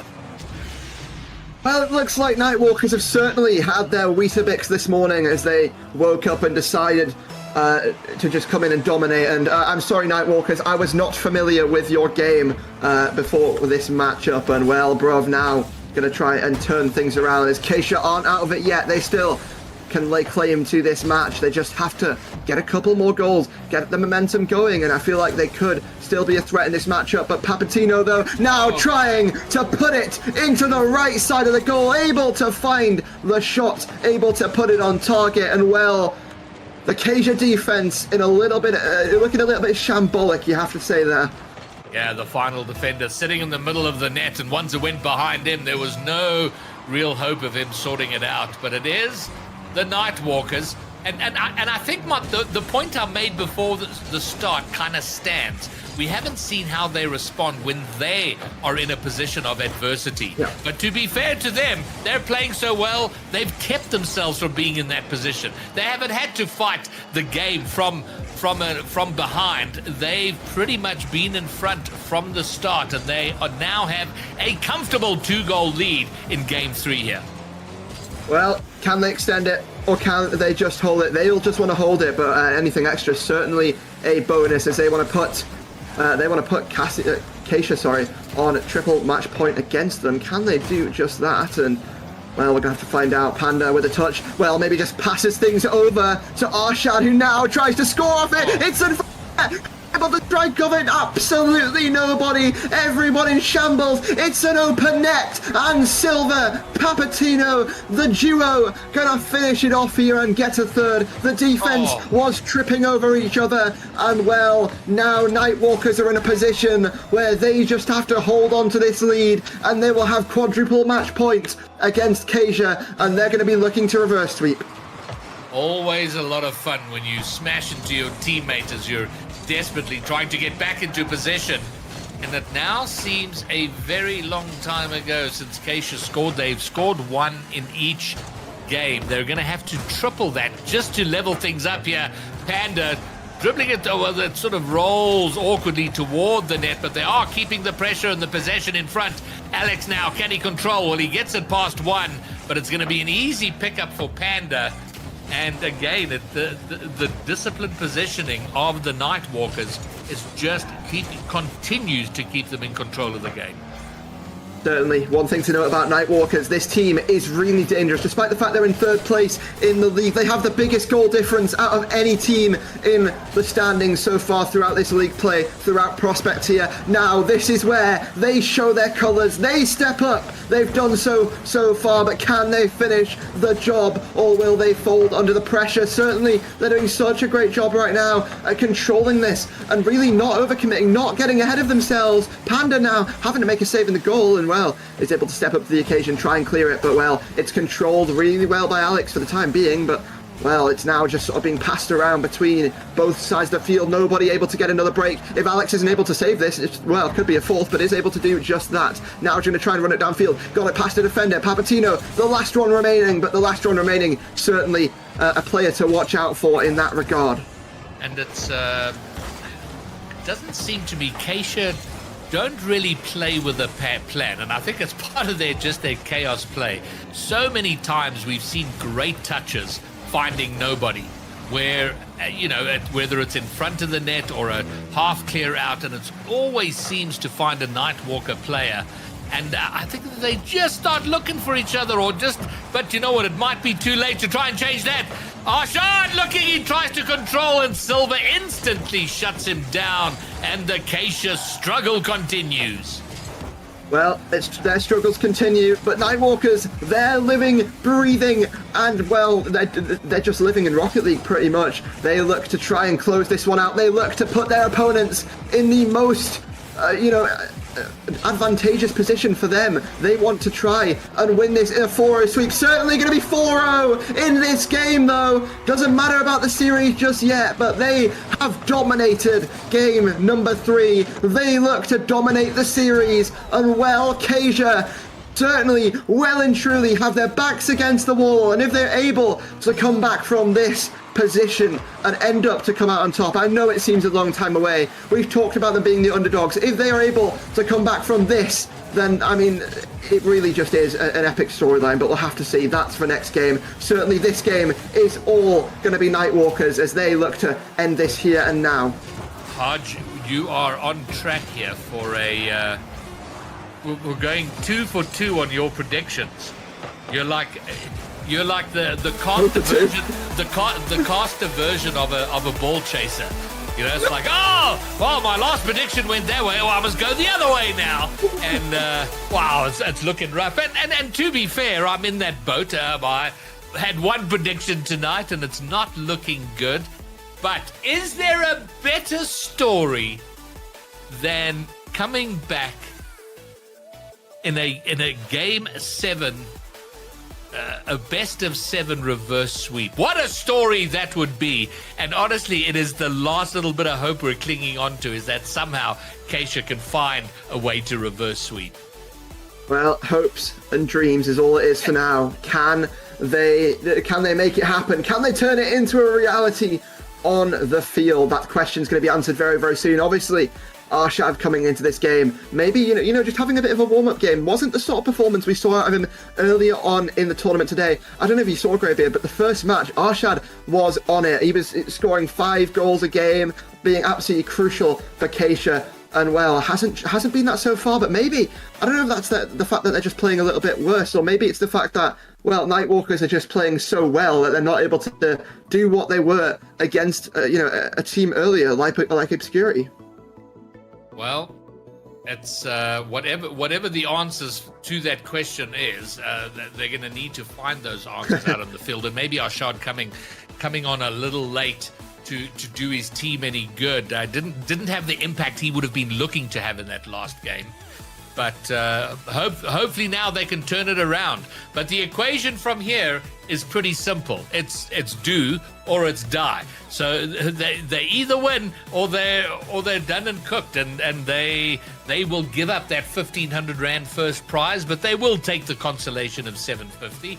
Which is not nothing, but it's not what could have been. And look, they've already done far better than they were expecting to here. The fact that they're in a grand final, they will be thrilled with it. But they've got to do better than they have done up to this point. Certainly. Well, this is it. This is the moment where we could either be crowning a champion, or this is where we could be sending ourselves to a potential comeback story. Here we go. Everything on the line for Kasia. Nightwalkers still with a lot of lives left in the tank. Who's going to take it? Who's going to win this game? And well, already off the kickoff, what a pinch it is. This just sets things up for Panda to maybe come in and strike, but no boost to work with and shut down on that occasion. Now Alex from the ceiling and well, not get the best touch he probably would have wanted. And well, now all three players of Nightwalkers lurking, sort of swimming in the waters, shark in the waters here. They have been throughout this entire series, and well, certainly going to continue to try and do that, but are they going to let the pressure get to him? Certainly right now they are. Alex answers back, and for the first time in a couple of games, Kasia, they have life, and they look like, well, they look like a different team already, I'd say. Oh, this is fantastic for them. They've got a lead. They've got that lead early. They can build on it. Fantastic start from them. They need more of it. And Bruv has absolutely smashed this kickoff. And Alex is up. He's looking for something that's going to head toward the backboard. But Papatino doing an excellent job to clear. But now, Kasia got to build on this. They want to sow a little bit of doubt into the Nightwalkers' minds. They are so full of confidence right now. They just, if Kasia can get them second-guessing themselves, maybe they find their way back into the series. Well, we saw Kasia pull off a sweeping game number 1 against Obscurity. They now have to do it. Backs against the wall. Momentum will not be there. Now this just looks like it will. Equalizer, Papatino with the open net, not going to miss that one. And well, certainly Greybeard, you have to be wondering, this has been the problem for Kasia throughout this series multiple times. They've left their backlines open. Nightwalkers have gotten 3 shots and 3 goals from it. Is this going to be their downfall? Well, I'm going to start calling it the Kasia Chaos. It's kind of their style of play, but I also, is that going to head toward the net? Alex does keep it up, but Patino with a rebound. Bruv, though, will get it out. The work that Silver is putting in here, he has so many passes, so many setup plays, off the backboard, passing into the middle, and I'm not even sure if he has scored. All the scoring being done by Papatino and Panda. Maybe Papatino here with one and rolls up the post, but Silver's work should not go overlooked. Certainly managed to get it down to Papatino, who's, well, both of them really been stepping up. All 3 players on this team have really been stepping up. Now Panda taking to the ceiling, doesn't have the boost to work with, but still gets a touch, and now everybody on Nightwalkers is sending their entire house to try and get this game. They're playing with so much confidence. They want to close it out in 4. They want the sweep. Maybe Papatino gonna give it to him, but no, it's kept away right now. The defense looks scrappy. It looks troublesome, but no, it's kept away one more time as Kasia still have life. Who holds on to it? Bruv gonna get the 50 and keep things out for now. Denies the second from Nightwalkers. And well, Kasia, this has been the story for them time and time throughout this series.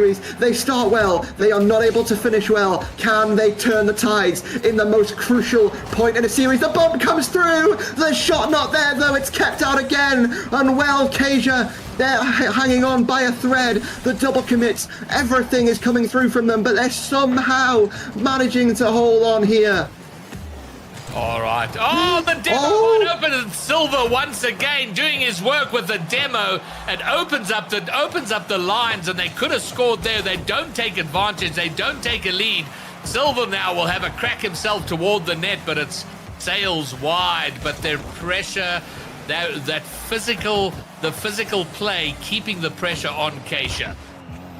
Well, the best of 7 reverse sweep definitely could still happen. It's not out of the question yet, and well, you have to admit, if Kasia are able to start getting some wins, then Nightwalkers, the pressure could definitely look to build up, but they have to get to that moment first. They have to get a couple of wins. They're not going to be allowed to. Panda's going from the ceiling like this. No boost. It's a missed.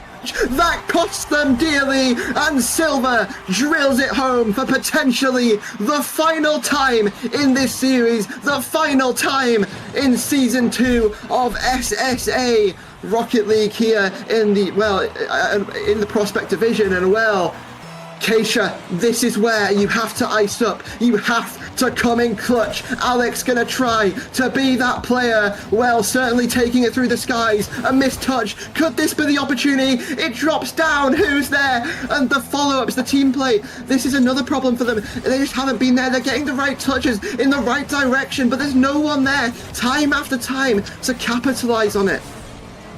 Wow, wow, wow. What a sensational night the Nightwalkers have had. Finding themselves here in the grand final. Silver on the ball now, getting himself onto the scoreboard with that last goal, which may well be the winning goal. 50 seconds to go. Less than a minute. They're going to hold on. Alex can't find the net. Arshad with the rebound. Can't find it either. And now Nightwalkers will storm forward. If they can drill one more home here. There it is. Panda, everyone's had a turn to score, and that should put a lock on it. That should make the Nightwalkers the prospect champions. I wouldn't be, I mean, personally, I know I want to call it as well, but I've learned from the past, and I'm not going to do it just yet. And well, Kasia, I'm gonna sort of turn it a little bit of a mental coach here. You have to get things going. You've got no time whatsoever. It's going to be shots like that to win it there, but not quite yet. And, well, another shot comes through. Silver, they look to try and close this out. Bruv, maybe going to try and do it as well. Nightwalkers, they've held on. They've, well, took over, really, in this series.